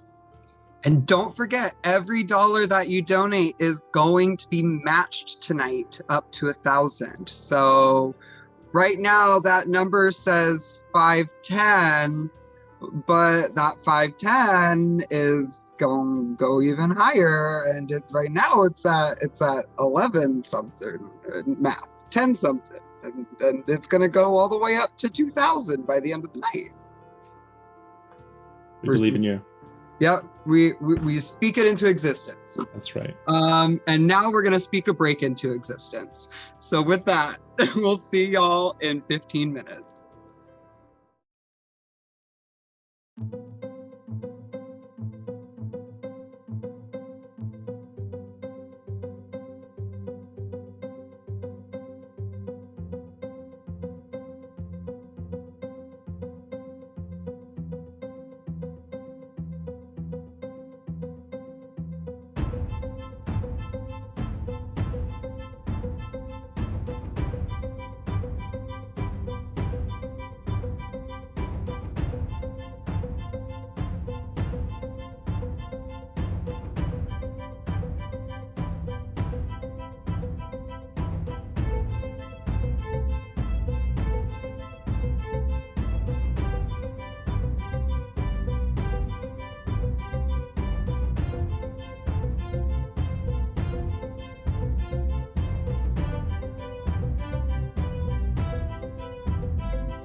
Hello, everybody. Welcome back. Art Hard Studios, our friends over at We D&D, you have won our dice giveaway, or dice bag giveaway. It is a bag to hold the dice. And then, hi, Fateful Encounters. Thank you so much for the raid. Just a cute little quick primer. We're a bunch of trans people raising money for an awesome trans charity called Trans Lifeline. They provide a ton of support and connect trans people to a ton of wonderful resources. So we've got a bunch of great giveaways for different markers. I think our next one is at $7.50. And all of your donations are going to be matched dollar for dollar up to $1,000. So yeah, thank you so much for joining us. We're playing Dream Askew, which is a TTRPG that has no DM. So right now we've been going around, we've made some characters, we've set some settings, and we are asking each other some poignant questions. And I believe we left off with Grip. Right. So, Eternity, what broken thing do you have that I could fix? Oh, well, that's a question. I don't want to be cliche, but like, my heart?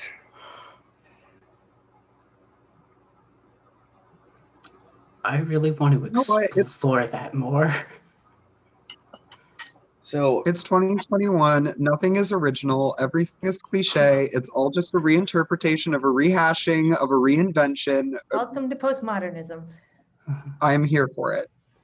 I'm thinking if you would have found Eternity in what is considered Nem's worst state after one of the worst rituals that Eternity has done for themselves.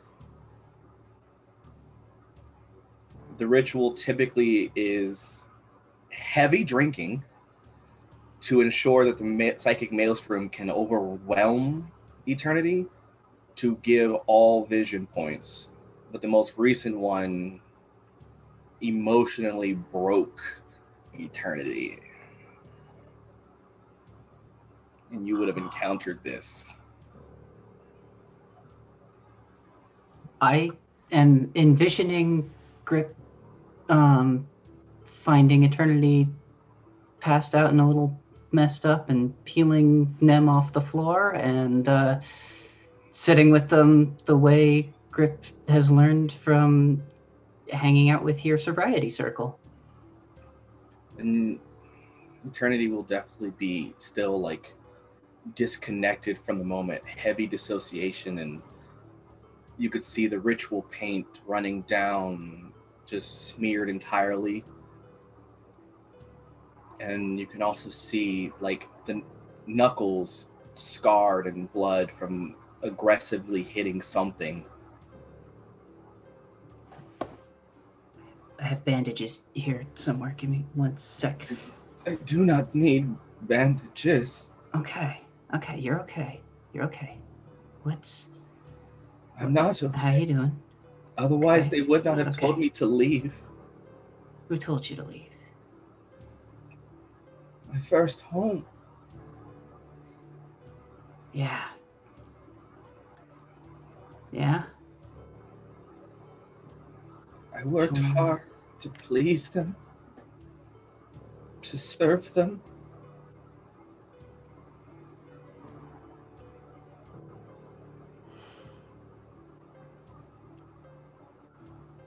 I became whatever was needed. You're not there anymore. You're here now. You're with us. We got you.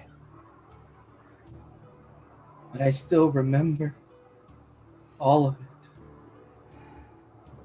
Yeah. What is that? when you have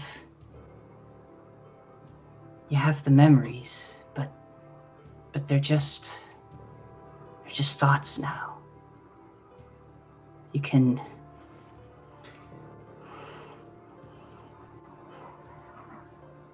I feel so. I'm going to use one of my weak moves, please. which is closer to admitting I don't have an answer to someone's question or problems, or even botching a ritual, exposing myself to risk or ridicule. I don't only feel my pain. We shared in the memories of pain, and I carry their burdens so they would not. The burdens of us here, or the burdens of them from before? Of all. Oh. We drink to open ourselves, we express our pain, and I hold on to the memories. I drink to silence the thoughts. Okay.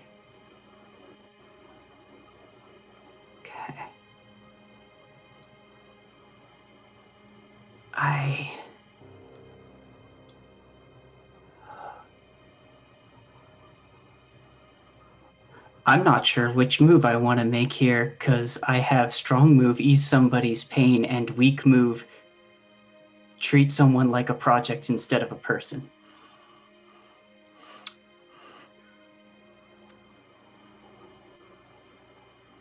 I think I'm gonna go with B. All right, well.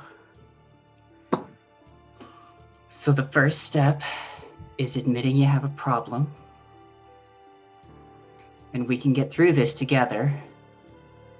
We can walk through this. Like I've got the solution for you. You just, what are you doing Tuesday nights? We have meetings. I cannot. You mean the circle that you do for? Yeah. We meet Tuesdays. It's perfect. Like I'm sure it'll work great for you. Yeah. If I surrender my drink, I'll find challenge connecting to the maelstrom.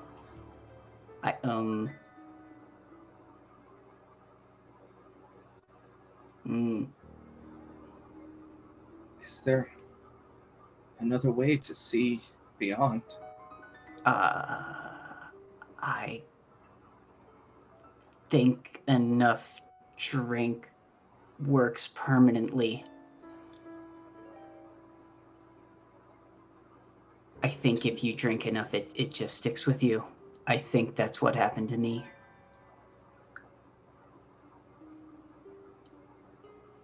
I can't let anyone know what the rituals have done to me. Okay. Yeah, we the Tuesday meetings, we keep confidentiality.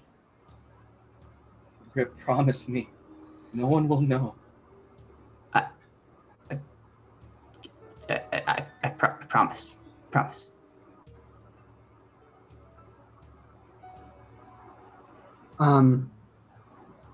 During that, I used one of my strong moves to eavesdrop detected on that, undetected on that whole conversation.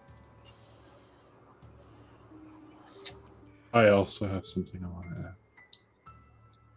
Not one of my moves, but the outlying gangs. Interpreting this move slightly differently, but I feel like it fits for Grip. The move is put a gun in someone's hand. Not a gun, but maybe a gun for Grip. You absentmindedly pick up the remnants of it, whatever Eternity was drinking. Feel free to refuse if that's too far. No, that's great.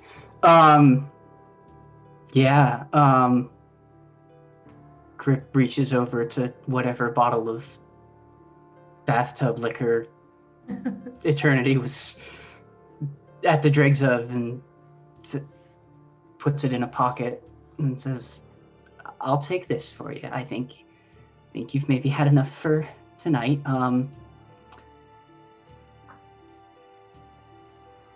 Today, because it looks like morning outside. Why don't we get you to bed, and we'll I'll check up on you in a couple hours. You sound like you need sleep first and foremost to me." Yes, and also, Grip, can you ensure that Domino is okay? Why wouldn't Domino be okay? Domino, Why wouldn't Domino be okay? Domino tends to get in a lot of trouble for themselves. Oh, you mean broadly? Yeah, I'll check up on them.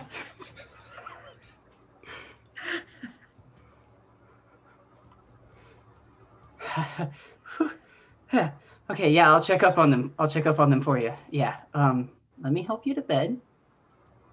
Okay.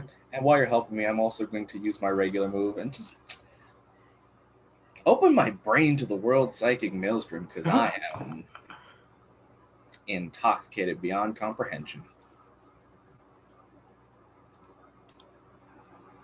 Do we switch? When do we switch the cards? That's what I wasn't sure if I should have switched by now. I think it's only when you are specifically. Okay. Yeah, there's a thing on there. It's when your player giveaway. Okay. You're trying to do a thing. Got where it. Somebody else needs the maelstrom.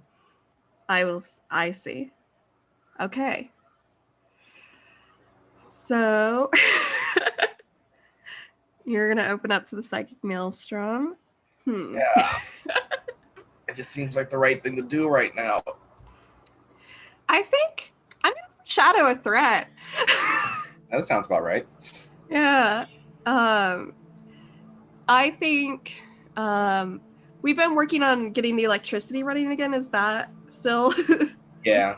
I think like maybe we have little small bursts that we've been like sanctioning off for important duties or like things that we absolutely need. I think you see a vision that very, very soon there will be no electricity at all. What do you think you see or feel? So I'll definitely, I would take myself down the hearing and the sounds of like a corporate office of paper shuffling and the sounds of that before it gets very quiet, to hear the hum of machines, before finally it just becomes absolute silence. Mm-hmm. Surrounded by nothing but darkness. It seems like what sensory overload would happen for eternity in this moment. And what does eternity do? Let's double check my moves, because there's a small chance. Yeah, that's what I was supposed to ask after I take a move, is the psychic maelstrom, so which I forgot to do last time. Okay, I forgot to do it as the kids being thieves. Yeah. Oh, I'm gonna save that strong move. I'm going to, while I'm intoxicated with grip, I'm going to use one of my weak moves. Threaten someone or something far too powerful. I make this promise here. I will burn those connected to the society intact to the ground. The psychic maelstrom seems pleased.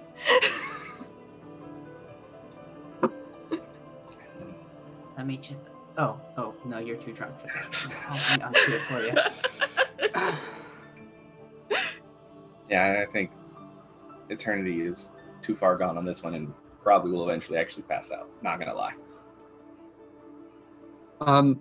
I was eavesdropping unseen, but if in the transport you happen to go past me, I will definitely look at y'all and be like, you look like you could use one of these, and hand you a cigarette. Yeah, one for each, yeah. Takes the tension off.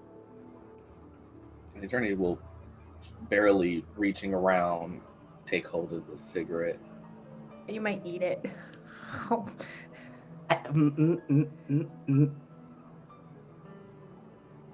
I think Nem should wait for this. Maybe when you woke up.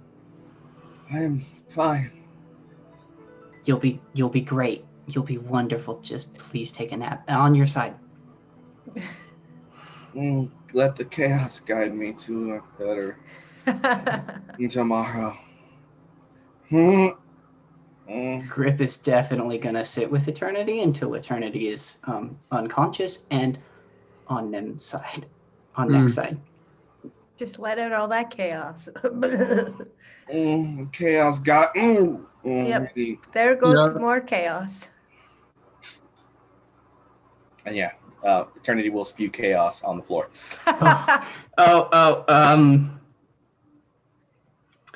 I'm gonna fix something partially or shoddily, and which is a regular move for me, and clean up most of that. Most is better than put none. some newspaper down. I'm sorry, Bo.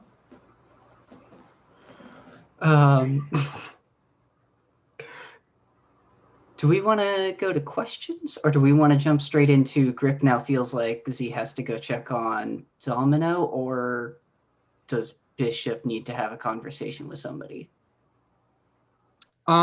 Bishop is happy to have just kind of observed all of that as the newcomer, just to kind of soak it in and be like, oh shit, this is the drama I'm getting myself into. Okay. So yeah, Bishop's good for now. Okay. I'd like to hear what's going on with Domino. I feel like we haven't had enough Domino in our lives. You can probably find them at the lakeshore, like with this rusted golf club, just like hitting beer bottles and stuff off the pier. Like drinking out of one beer bottle, like Fight Club style. Grip will approach very tentatively, like,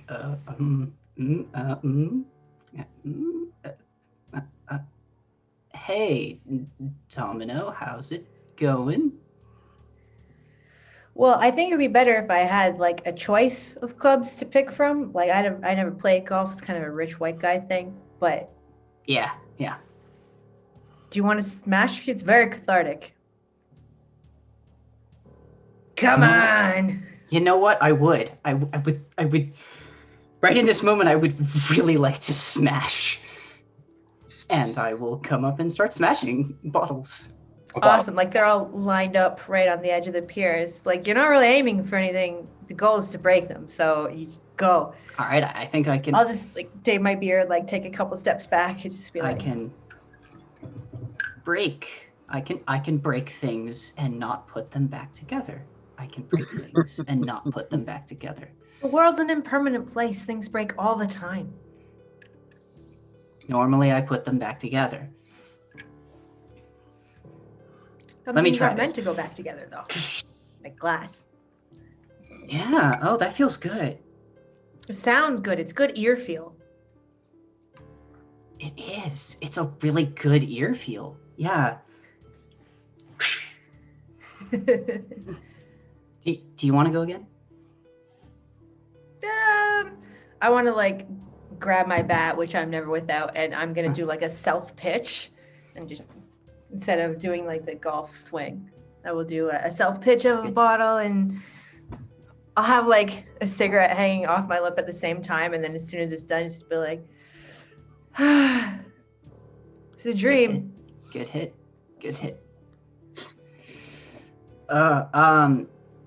The These are the queers who can do sports. Softball. Grip's gonna get that cigarette out and light it for herself, and go back to smashing bottles, and then for a minute, and eventually say, Eternity wanted me to check on you. I don't know why. That's probably an indication that I need to go check on Eternity. Oh, Nem's sleeping right now. Nem's fine. Okay. So did Nem happen to get into the bottle again? Yeah.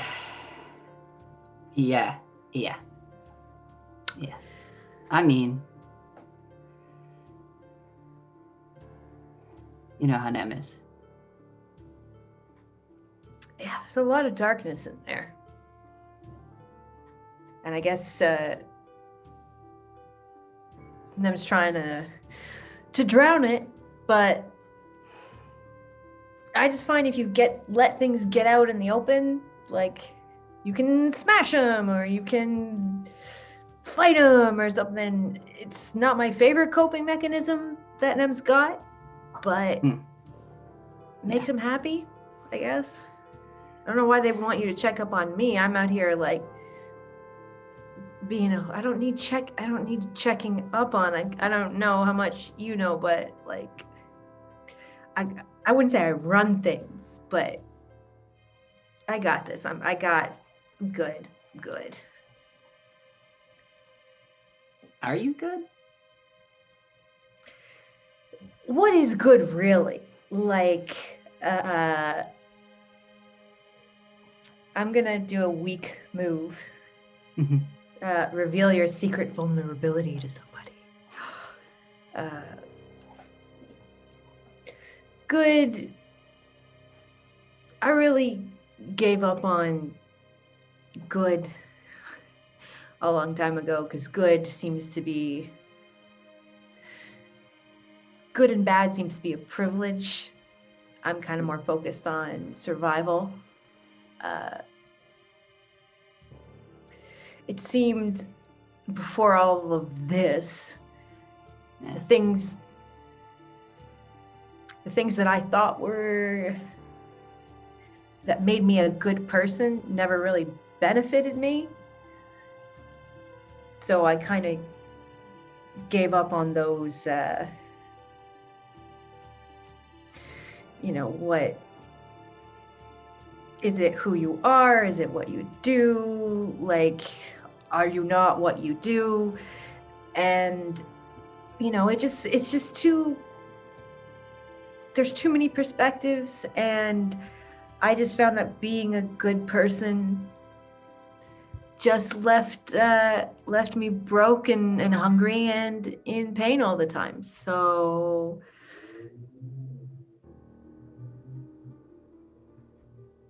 it's a bit more of a day-to-day situation now. And I would say I have good intentions. Yeah. But I wouldn't necessarily say I'm a good person. But I'm okay right now. Like, okay. Was that too much? Were you just asking if I'm all right? I was asking how you're feeling, but Oh, I'm good. I'm brilliant. Yeah. It kind of sounds like you need to have some like quiet time. If that makes sense, some time where you can just like relax. That's what I was doing. I was breaking these bottles until you showed up. I was thinking. My apologies if I'm overstepping my bounds. What kind of shoes is Domino wearing? Probably some black Doc Martens. So. Like a true gargoyle. So I just float this out there. I see that you got the bottle thing. It's working great for you. I notice your boots. They look a little scuffed. It's fine. It's fine. They get scuffed. I was wondering. I've got a stand back in my workshop. Maybe you come, you sit down, you let me take care of your boots for like 15, 20 minutes, half an hour. Just relax. Just let somebody else take care of you for a bit. Grip, are you asking to give me a buff?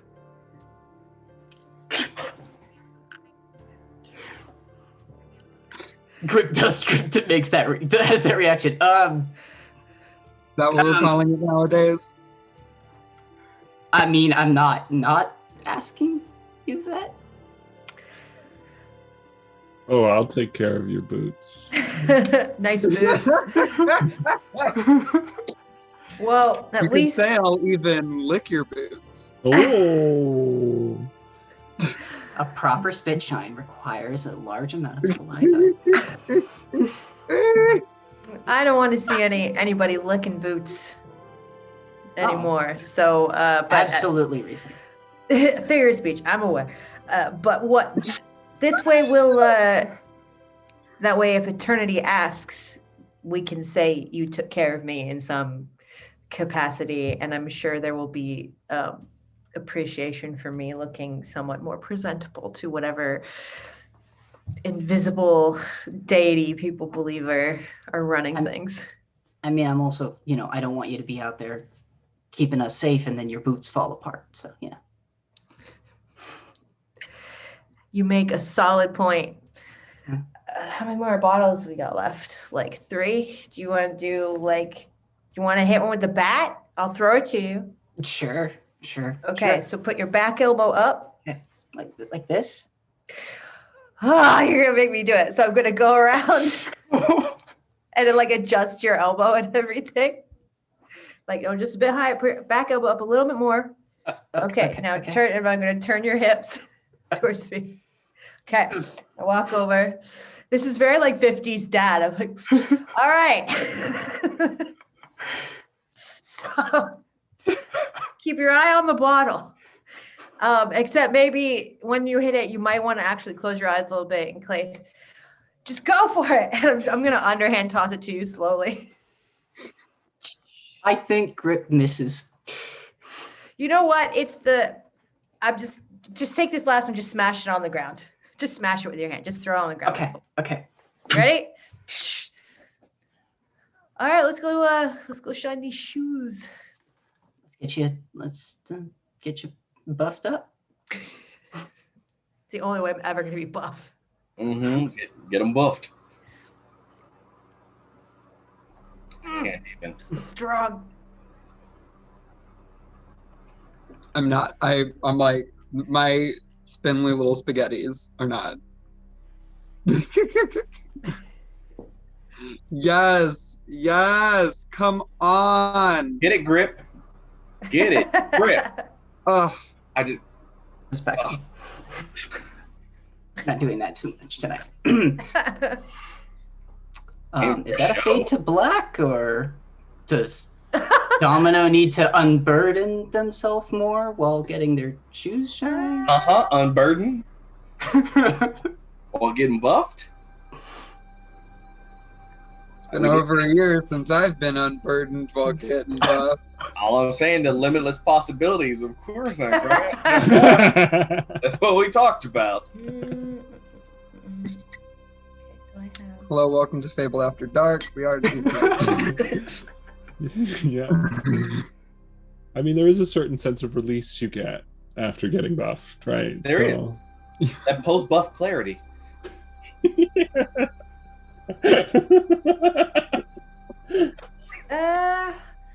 I don't know. Domino probably wouldn't necessarily ask something. Let me see. This could be cool. Like I'm assuming you've got one of some sort of chair set up, Yeah, right? yeah, proper chair with a couple little things, a couple little stirrups to set your feet on. Goodness. At some point, the boot ends up right here, like you do. Okay, so I'll take off whatever jacket or something and my dress shirt, so it'll be more just like an undershirt tank top, and that way you can see there's all black work tattoos just in craggy lines and stuff just all over my arms, and where it is, it actually looks like the skin is getting kind of hard and cracked.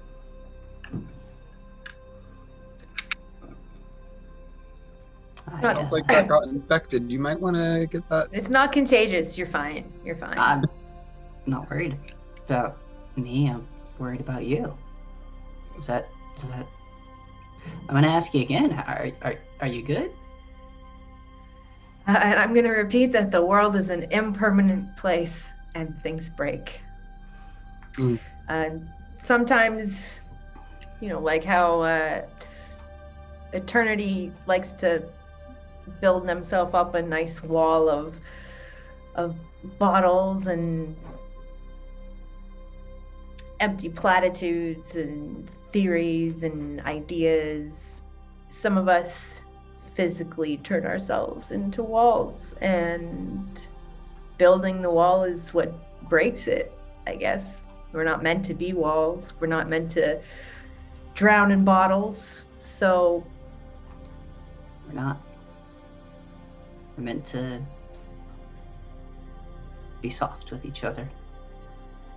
Meant to be on parity with each other. Meant to be vulnerable with each other. You have some gravel really dug in deep on the sole here. I'm gonna need to just dig this out for a moment. If you'll give me a second. But yeah, do you have somebody to talk to about what's behind those walls? Yeah. I'm alone now, but there's, I've got my whole gang, the friends and people, and my second and stuff. We normally hang out a bit further north when we're doing more meetings, more business type stuff, but I like to chill down here by the water. That's I feel like there's more sky down here, I guess, you can see further, but I don't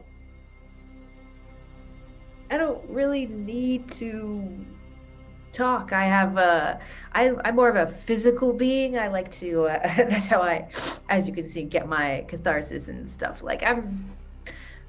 I'm very okay with my place and my expiry date. It's very kind of liberating. It's the ultimate control. I'm not I sound complex, but I'm okay. I have accepted my position and my duties and what it takes for me to be this person. I'm fine. Okay.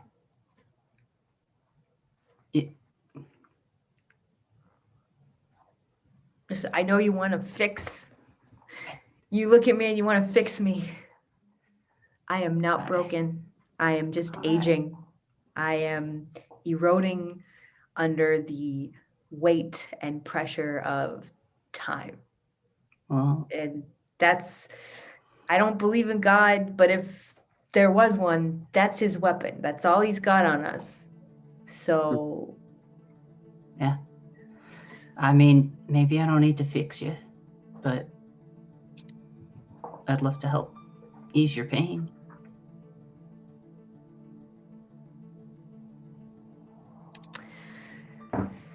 Excuse me. Well, here's a big secret. All this. Yeah. I I don't feel pain anymore. So, if it's something you're interested in, like if you wanted, like I said, it's not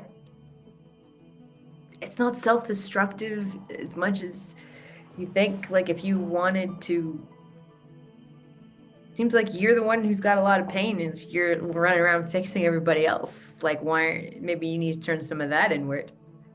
Get your own crevices. I mean, yeah. yeah, I have a lot of pain, but it sounds like you're deflecting.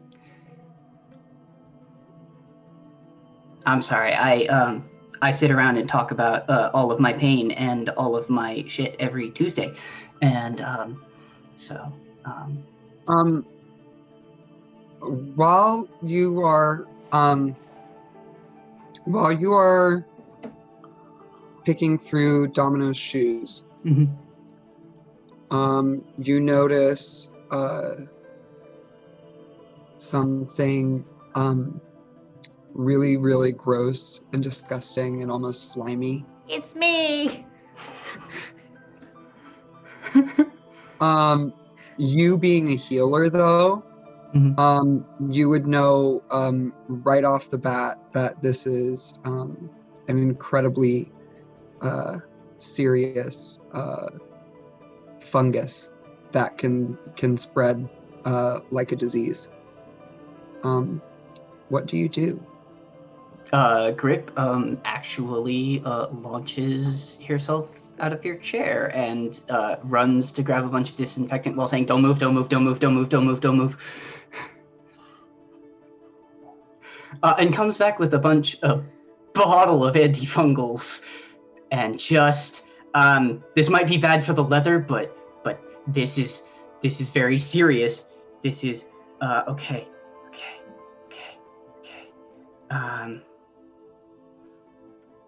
Yes.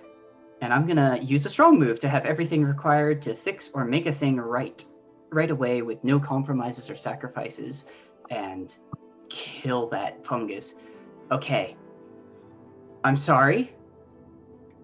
There was a very corrosive fungus on your boots. I'm guessing you picked that up from outside, because we've been trying to keep quarantine, but obviously it's not perfect. I'm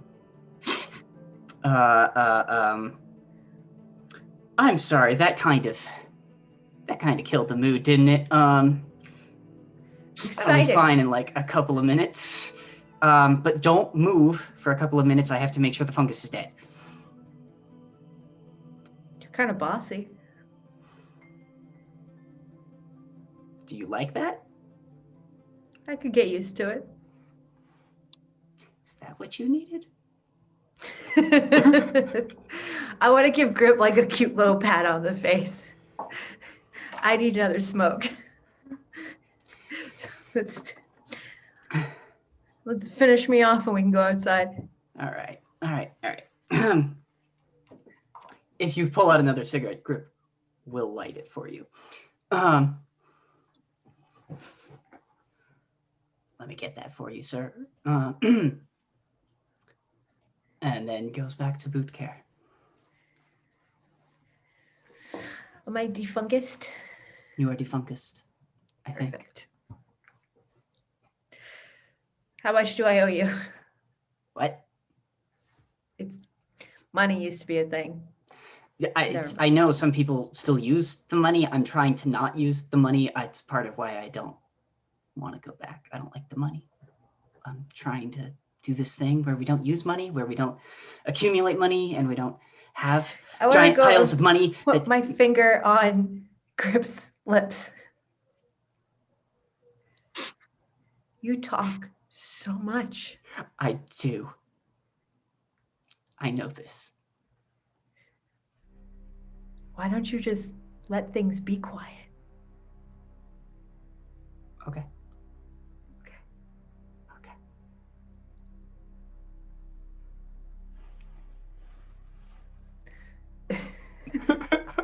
Here for it. I'm here for it. That's a great little scene.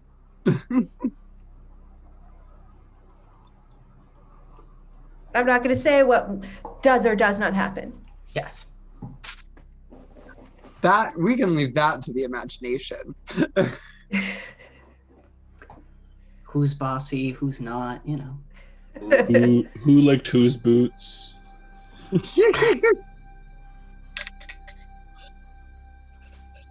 Sorry, who's left on questions? I believe it's you. Yeah, Bonnie. casual. I think Eternity is the only person who hasn't gotten a chance to ask a question. That's right. I shouldn't have brought that point up. You got this. All right, well, I'm going to use the only question that, it makes sense of the two options I have here. Domino, why did we break up? Oh!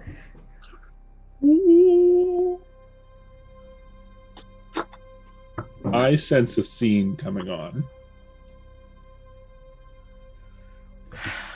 Like how we were like, we need to like solve the electricity problem, and then we're like, let's get into the queer drama. Actually, I mean, it's very good. I'm here for it. Okay, but like the game is about queer community. We're solving the real issues here, okay? Yes, I'm so here for it. I just think it's funny. Electricity will solve itself. Yeah, like yeah. Our emotional needs need to be taken care of too. God damn it! If we have our emotional needs sorted out, we can logically fix all the other problems. Scarcity thinking. Right? Emotions. see, y'all, we're getting those complex, those the things we chose at the beginning. They're Definitely. still playing. There are things that are happening, yes. Ooh. I'm excited to see why you broke up. Yes, Domino. Please. Was the question, why did Domino break up with Eternity, or why did the two of you break up? I mean, specifically, the question is, why did we break up? Okay. That is a very good question on specifically who broke up with who and under what circumstances here. Brings a whole new dimension. I'm stalling for you. That brings a whole new dimension to that interaction at the beginning, where it was kind of like, ugh, Eternity, because it's like, on like an intimate level, I know what Eternity is like. It paints a beautiful, beautiful picture, especially with some boot buffing.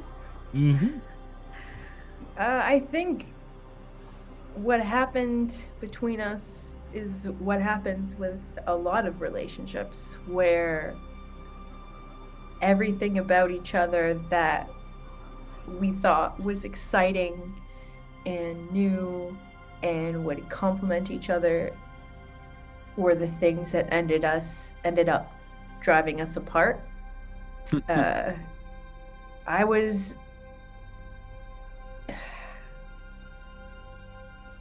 I'm living in the now. Like,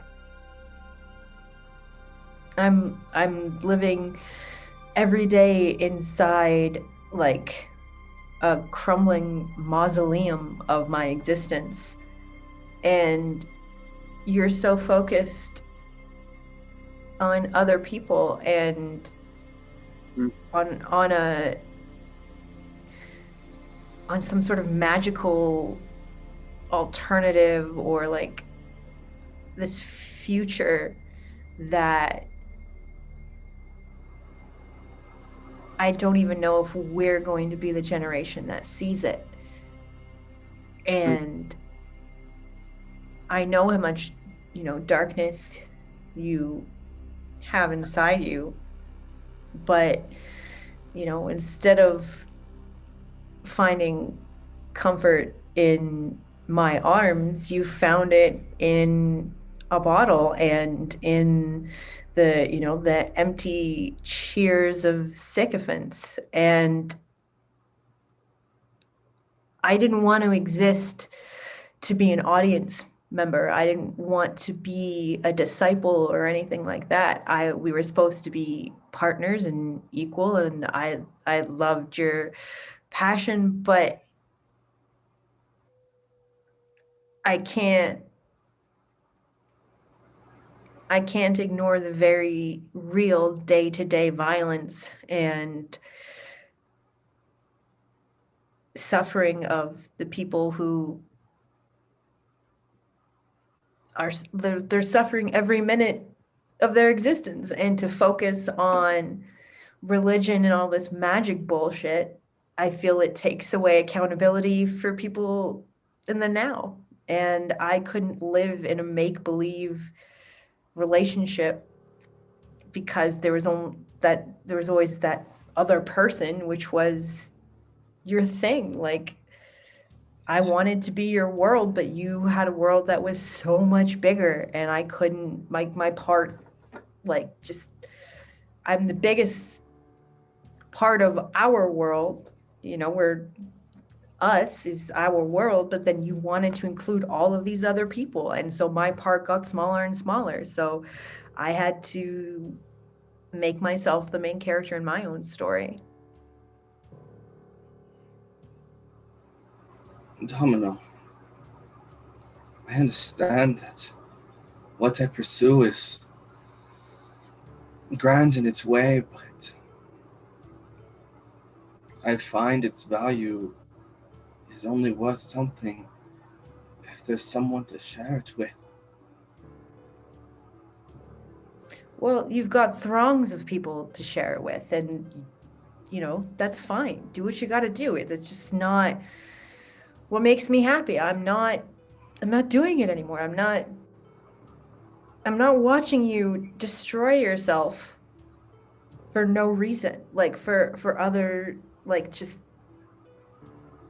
I would rather put myself and my safety on the line every day, going out there and physically being present, than spacing out and going to some mind palace where somehow everything's going to be okay. I am the one making things okay. I'm the one out there, like, getting my bones broken and risking the safety of the people in my gang to physically ensure the well-being and the continuation of us and our people and our small existence on this rock.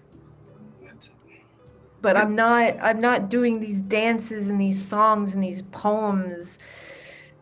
Like, it's just, they don't matter to me. Like, what matters to me is now and the physical well-being of the people in this city.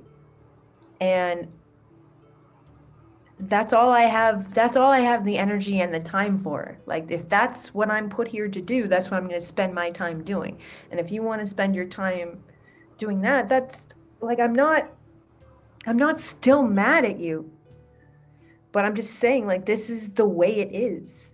And there's no point in thinking, like, well, what if, or, because it doesn't matter, because we can't change it. So we are not together because we do not share the same values. And it's as simple as that. I respect you're going to do your thing, but I just don't know why, everyone talks to me and thinks that because I hit things or because of, like, my deterioration, that I am somehow the most damaged person, and everybody else seems to have the problems moving on. Like, I have accepted what the world is and who I am in it. And everybody else seems to be the one who think that because I'm okay with it, I must somehow secretly not be okay. But you're the one who gets picked up off the pavement by strangers. You're the one who sends people looking after me when you can't even stand. So, I'm sorry that we didn't work out, but you have got to stop, like, acting like we were meant to be or something. Like, I love you and I will always love you, but I've moved on, and I think you should too. I don't want to be like a funnel for you to get you to the bottom of that bottle anymore.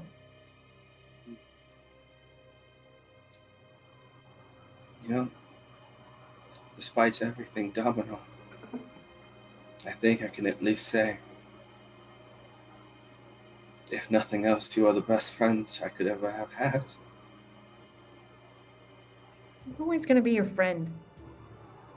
Dumbass. Fuck.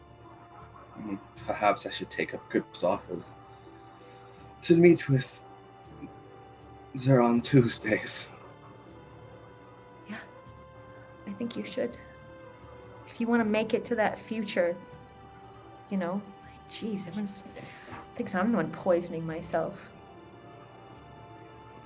I think most people don't see you poisoning yourself. They are more so surprised at how well put together you are compared to everyone else.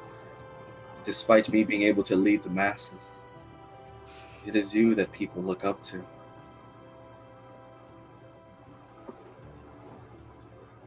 And I thank you for that.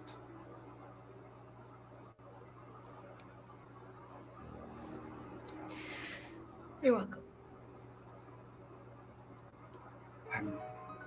I think it is time I take a walk. Please don't walk by the lake. Don't fall. I can't swim. Do not worry, I have not started a ritual today. Good. In truth, it has been nearly half a day's worth of time since my last ritual.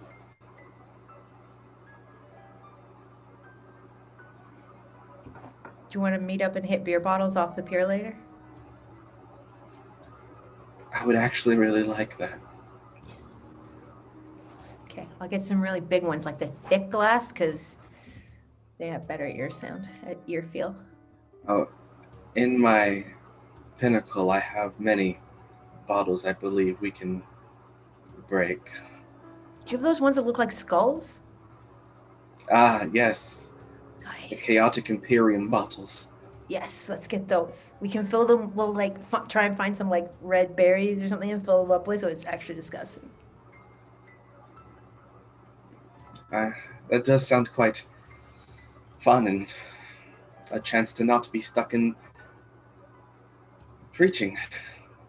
Yes, let me show you the way of cathartic violence. Then yes, lead the way. All right. I'm gonna cry. Oh, don't cry. Hi, Raiders. You're raiding in on a really fantastic TTRPG called Dream Askew. We're a bunch of trans people raising money for Trans Lifeline and talking about currently we were just talking about queer relationship drama. Hence the real good emotional chat. But yeah, thanks for raiding.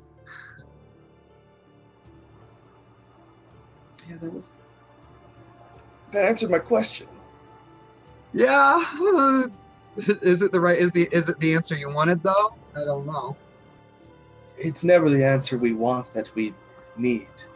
And that is the truth of words.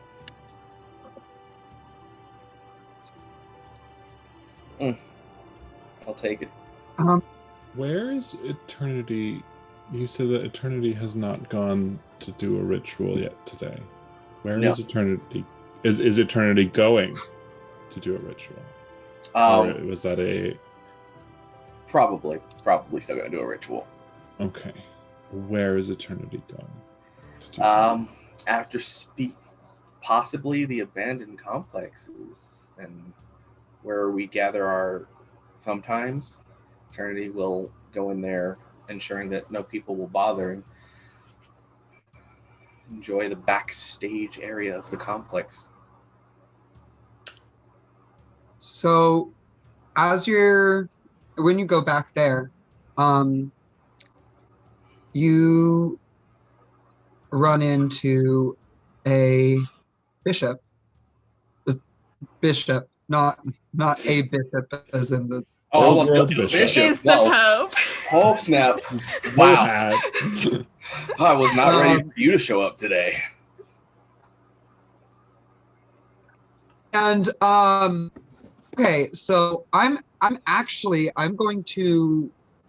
need to trade away the Society Intact card. Because Bishop is currently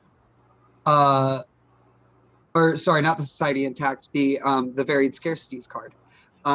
Because Bishop is currently looking for something material and doesn't immediately know where to get it.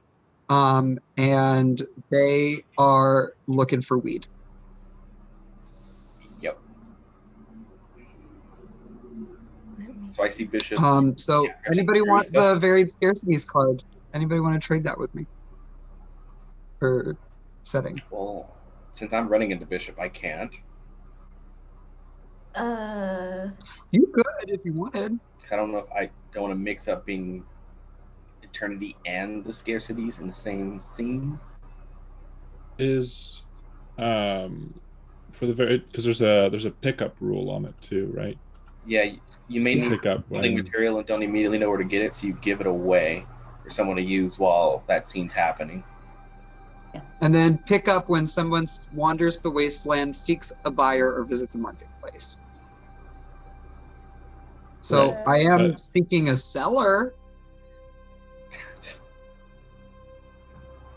I could do it. Yeah? See like some sketchy looking like white dude just kind of walking the same block back and forth over, just kind of looking around, but doesn't really look like he's waiting for somebody, but just that vibe of like passing environmental pamphlets without actually passing them out, just trying to catch people's eye while not waiting for them. But like Bishop is going to go over and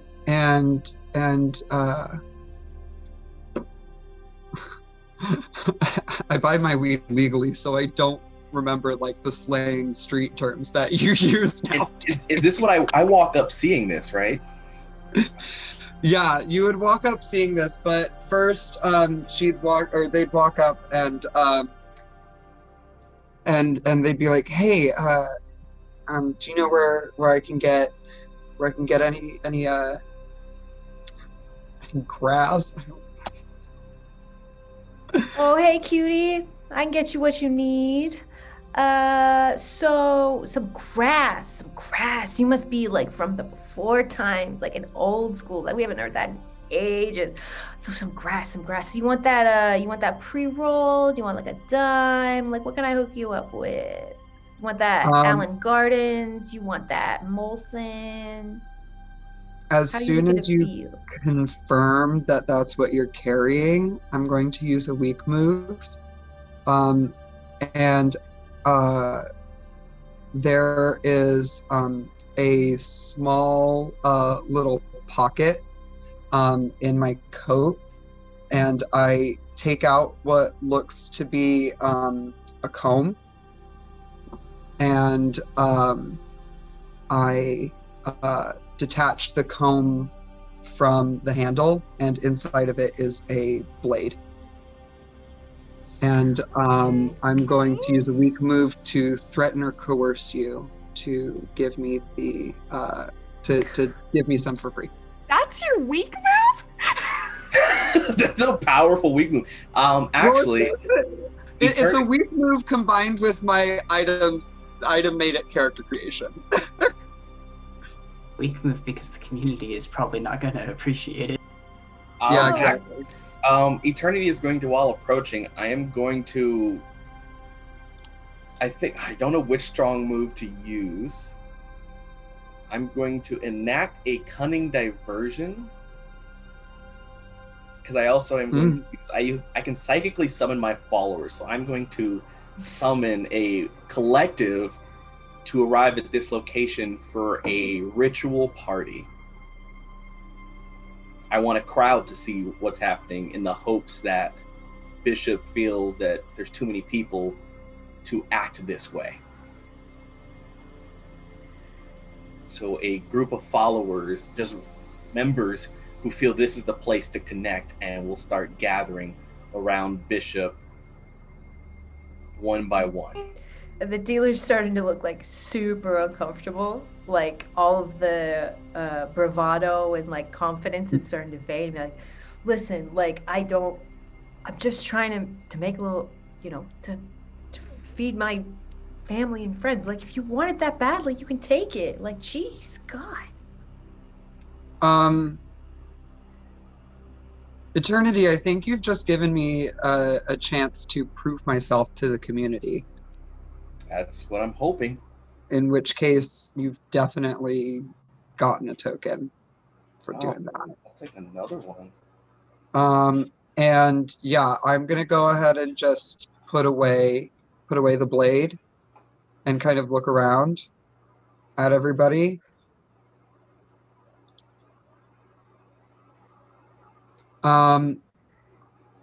Eternity is actually going to come closer, between, like, approaching from behind Bishop, and speak towards the dealer.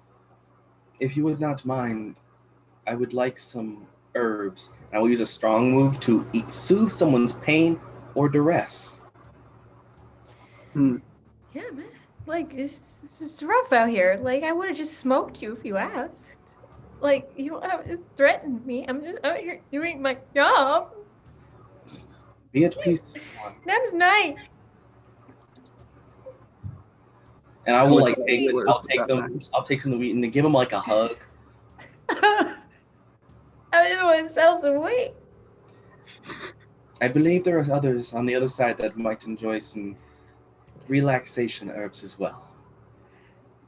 Yeah, you're right. I'm going to take my business elsewhere. As the dealer's like doing that, Bishop, this is a community. We work together. We don't just survive. We must work to thrive here.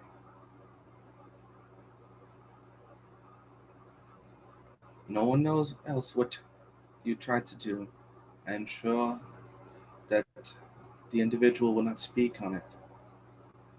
Please, to be one of us, you must truly want it and accept it. That's a regular move to share advice with someone.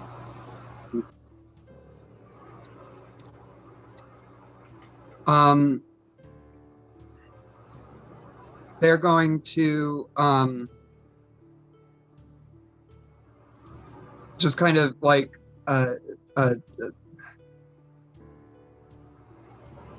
they're standing up next to a wall, and they collapse onto the wall, like leaning onto it, and they slide down until they're seated,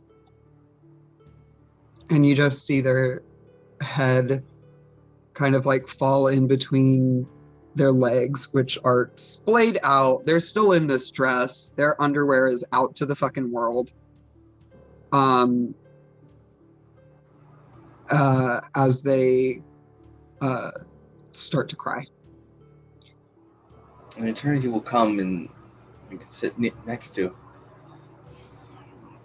Let your emotions flow. And if you wish to speak, I promise you I'm here to listen. But if you wish to sit in silence, I provide that respect as well.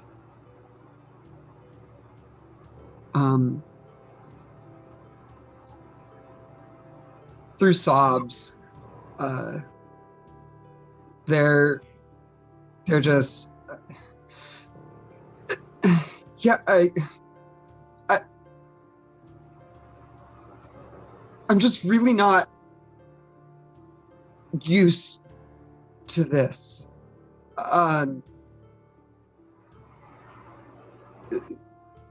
I've always known survival of the fittest, and if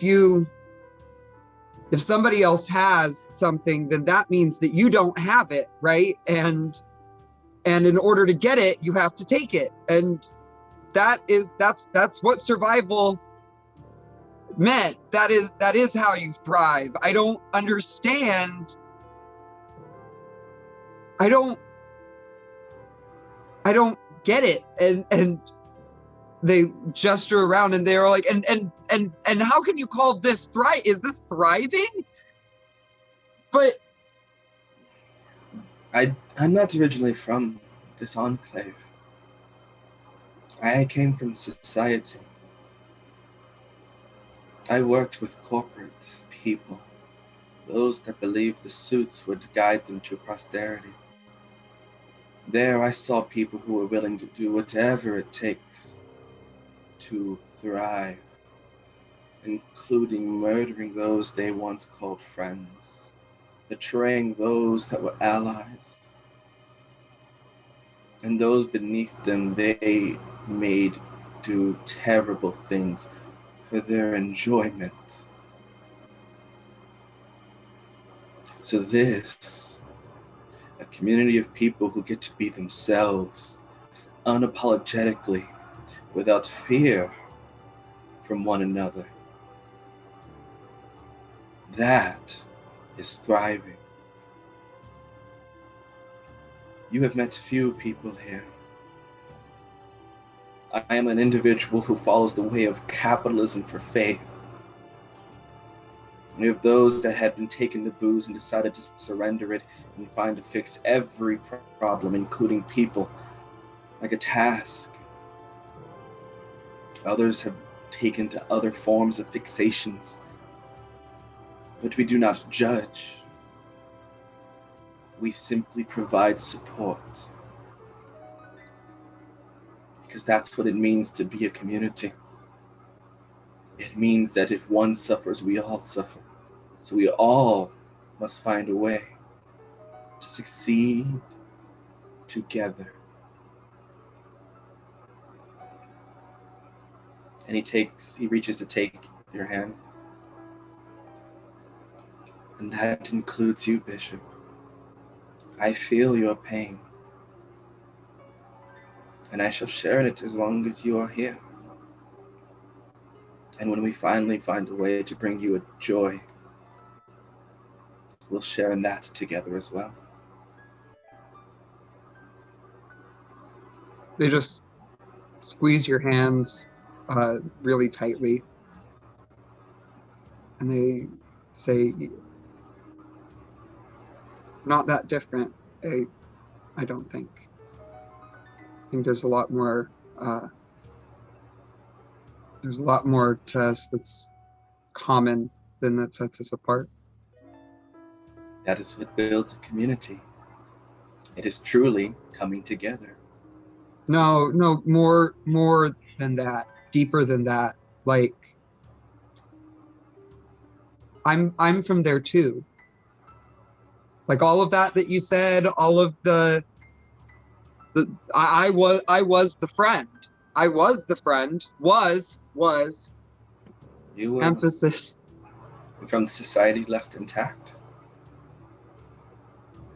Yeah. I know why I have arrived here. I was cast out. But what reason have you arrived then?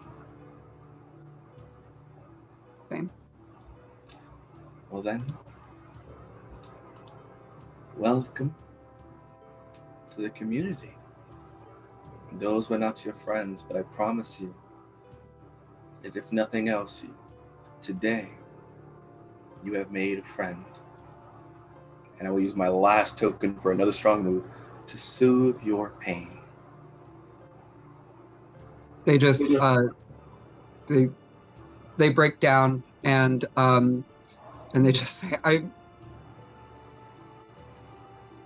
I'm sorry, I'll learn. I'll get better. And that's going to be their whole week move of confessing something and seeking forgiveness. I will easily forgive you, but Bishop, I only hope that you can learn to forgive yourself. You are loved, and sure to love yourself as well.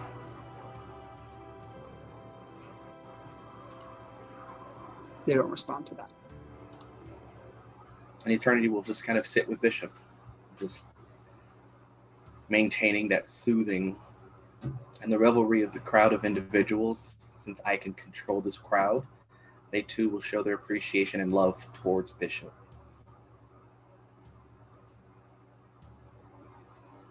Not counting Domino. Domino's gonna, with a bat in the back, sitting there like, I don't hate you. I don't hate it. Yeah, Bishop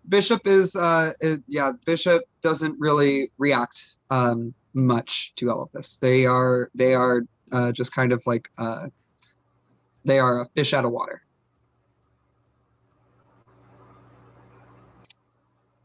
At this moment, I think I would like to use the weak move to draw unwanted attention to my movements, to show that you said you were leaning against a wall. I would like Reverie to trip and stumble around the corner and fall to the ground in front of you.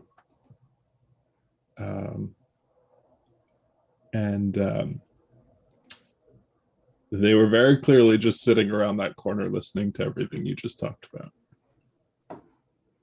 I'm going to use one of my strong moves, and I'm going to leap forward to catch you so you don't hurt yourself.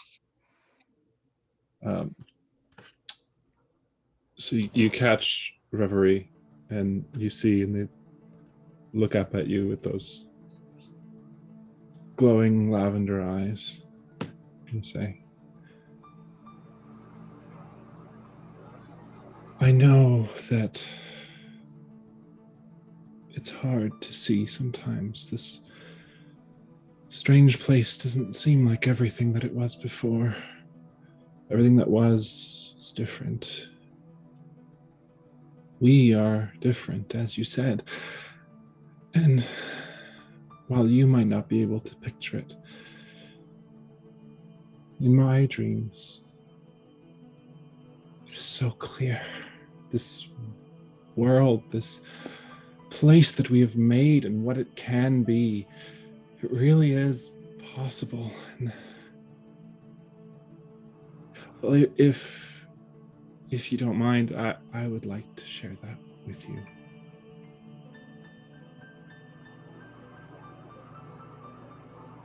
Okay. Definitely confused. They aren't super duper familiar with the maelstrom. And I'm just going to gently pass my fingers over your eyes, make you close them.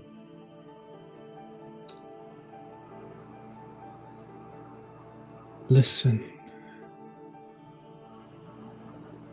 Hear the breath of the wind. Feel it on your skin.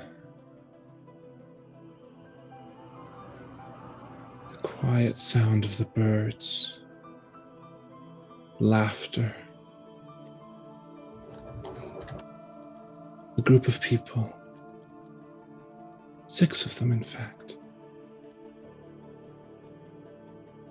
Joined together as a group, though disparate and changing, and all with their own diversities. They're joined by something that they can't explain themselves, but it binds them. It connects them, though they're all so different. They might fight they might disagree. But in certain times, they learn to lean on one another and depend on each other, and they don't ask for anything in return. It's that camaraderie. It's that community, that family.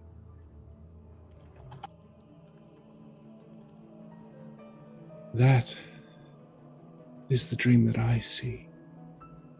And I'm going to use my shared dreams psychic gift and promptly spend that token to use that gift with artful precision to share with you the image that Reverie sees of this harmonious community of people who work together and,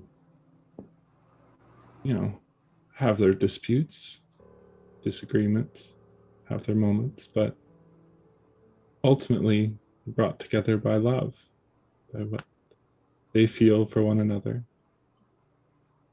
and what they want to see the world be. A community.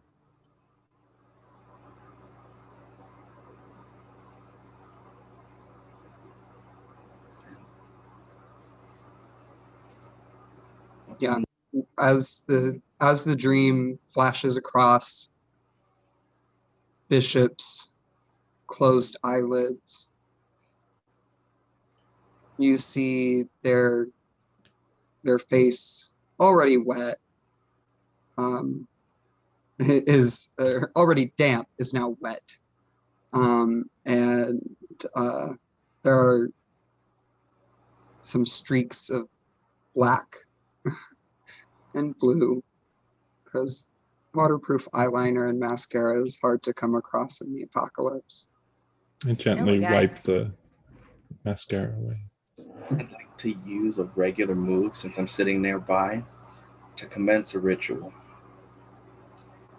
This ritual is called Enacting True Chaos, in which the followers of chaos work to establish community hope and optimistic serenity, in which we all take a shot and share with one another what we love about each other.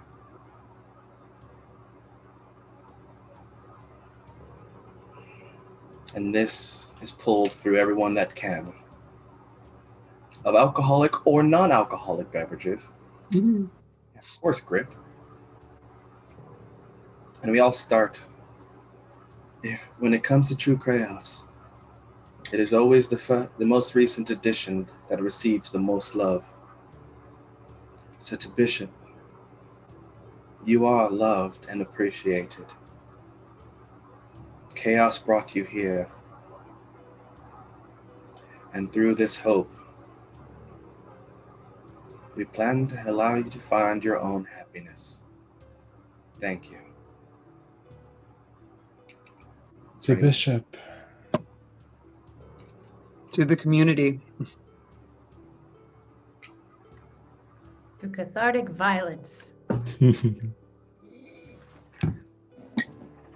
I make a move as the psychic maelstrom throughout this? Yes.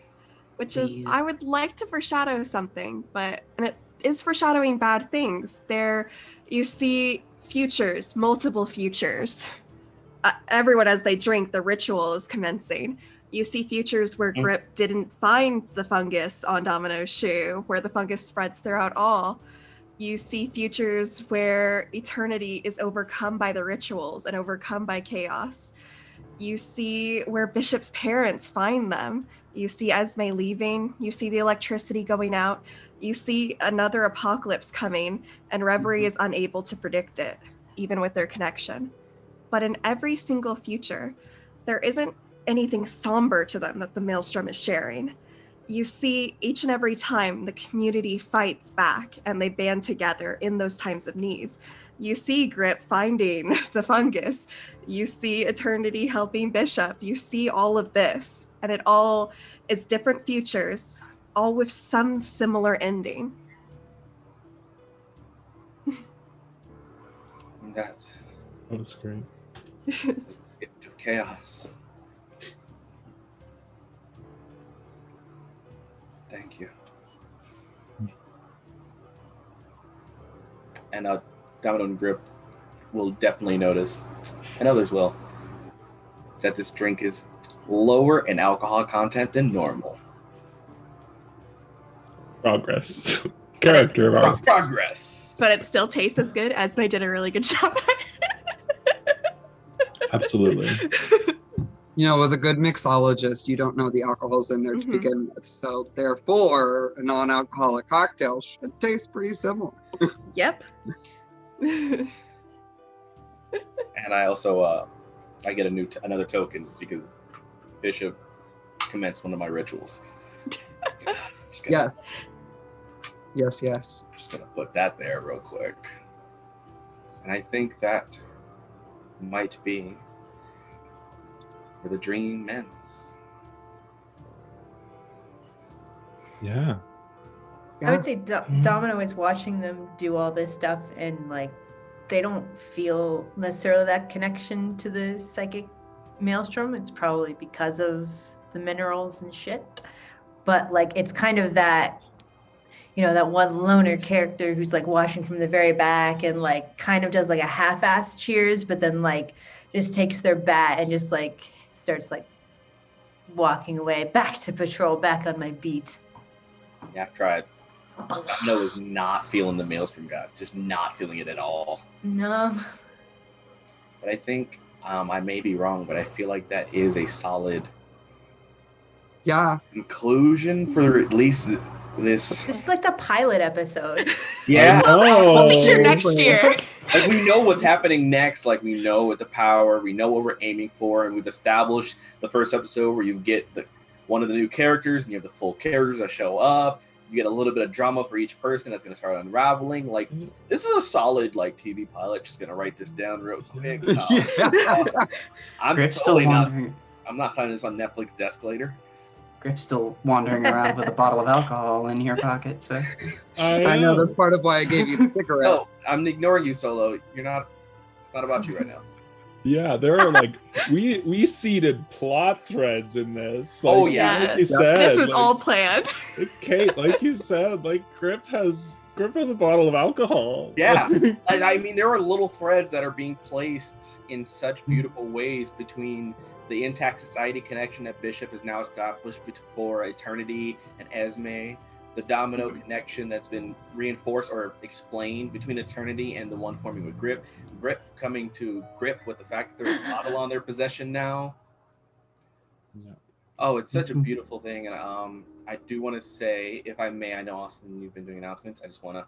Oh, yeah, go for it. I want to first... This has been Dream Askew, designed by Avery Adler, which is, as you saw, a DM-less game and diceless, where we all build the story together between our characters and the setting itself. I can't speak for everyone, but I want to say that this has been an amazing session in a way I wouldn't even imagine. I'm used to some form of some form of director. Yeah. And I mean, even when I've done improv shows, there's someone who's... There's a Brian W. Foster. Yeah, like it's very... I feel like we were all building off of each other, which is what you want improv to be good. Well, not only that, but like for anybody who watched the rollout before this, I got a really great chance to talk with Avery and kind of talk about the impetus and why she wrote it. And we were talking about mechanics because I love mechanics. And it's so awesome how these mechanics really, like our character creation really encourages all of that stuff that we loved about the game. Like I'll be honest, when I came in, I was like, I don't know how this is gonna work. I'm used to a character sheet with like mechanics. We have moves, we have guidelines more than mechanics. Like, hey, here's some suggestions. Have fun. And I'm sitting here like, how do I play this? And then like someone would do something. I'm like, well, I guess I would do this. And I'm like, well, my moves say I could do this, so I could justify it then. I really liked having you play two aspects too, because sometimes my character wouldn't have a reason to be in a scene, but the psychic maelstrom would. And that was a powerful move. Like Esme wasn't really involved in that last scene, but you're like, you know who is? The maelstrom. Yeah. No, I'm really happy with this. I was already very excited, but yeah, y'all. So if you want to check out this game, it is buriedwithoutceremony.com. Go check out Avery's work. They've got a bunch of wonderful TTRPGs on their website. Definitely check them out. Do we all want to plug ourselves? Well, before you, what did we reach in the giveaway? How much did we reach on Tiltify?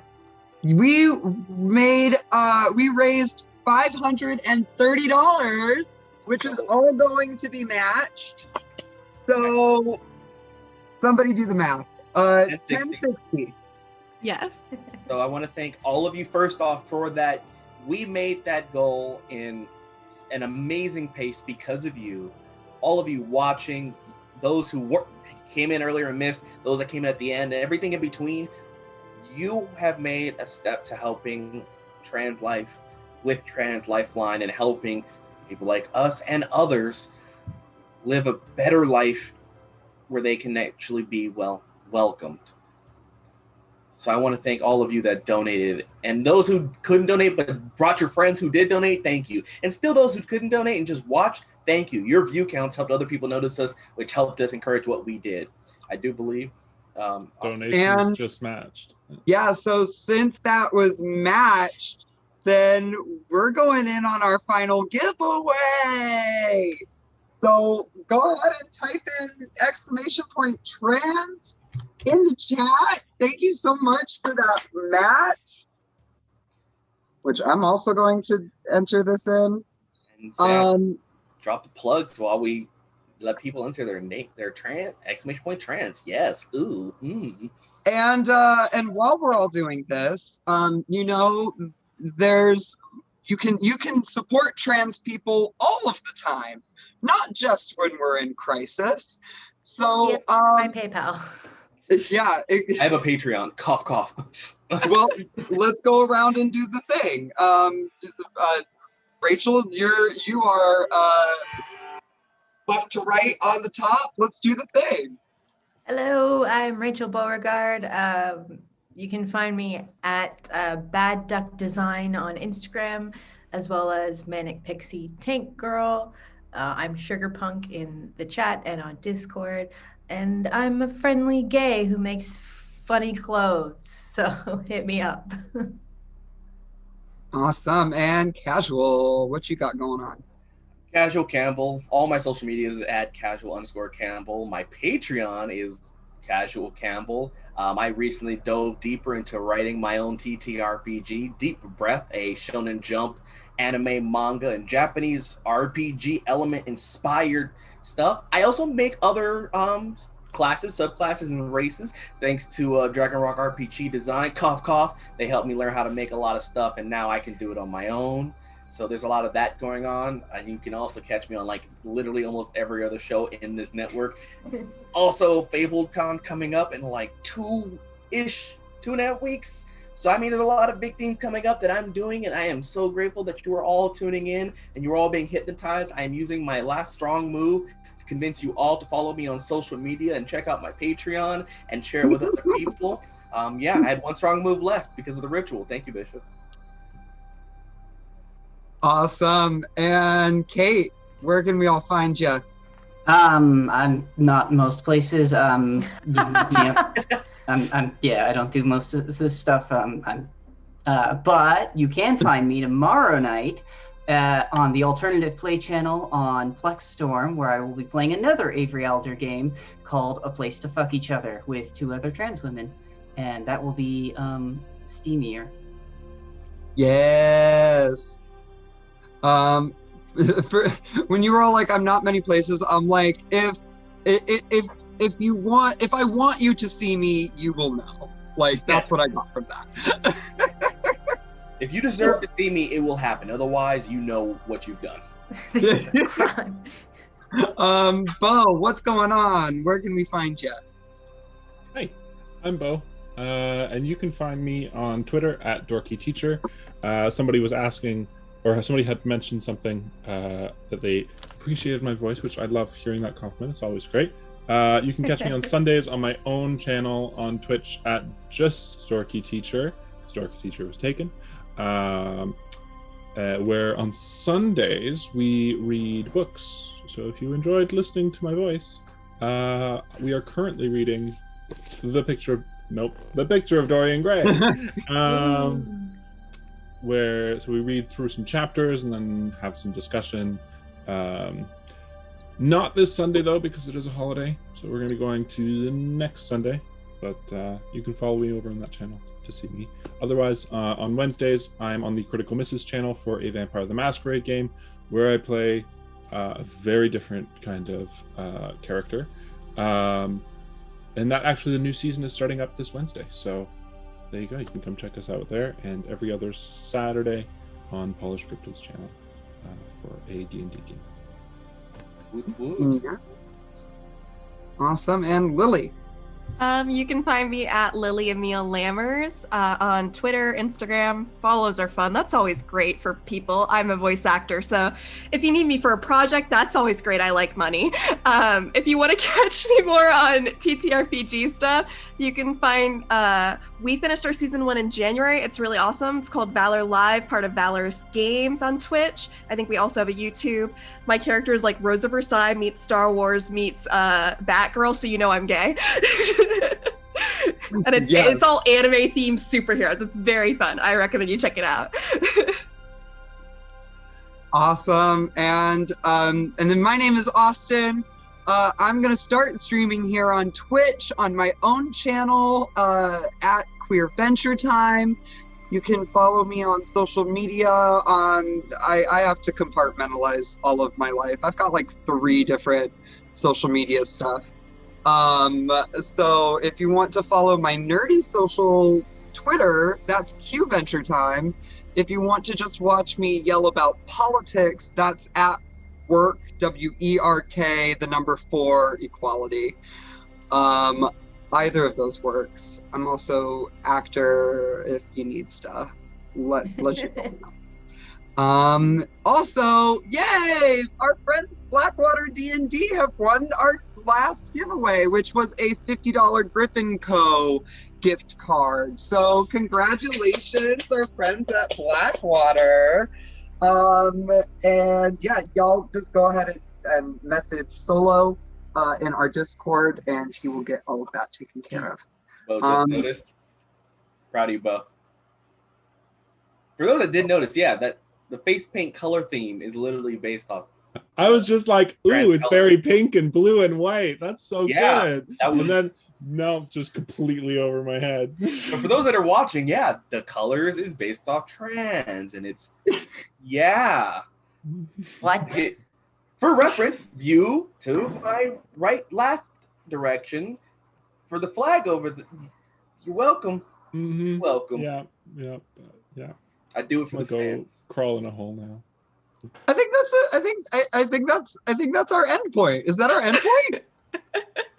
Me crawling into a hole? Sure. Yeah, we all crawl into a hole.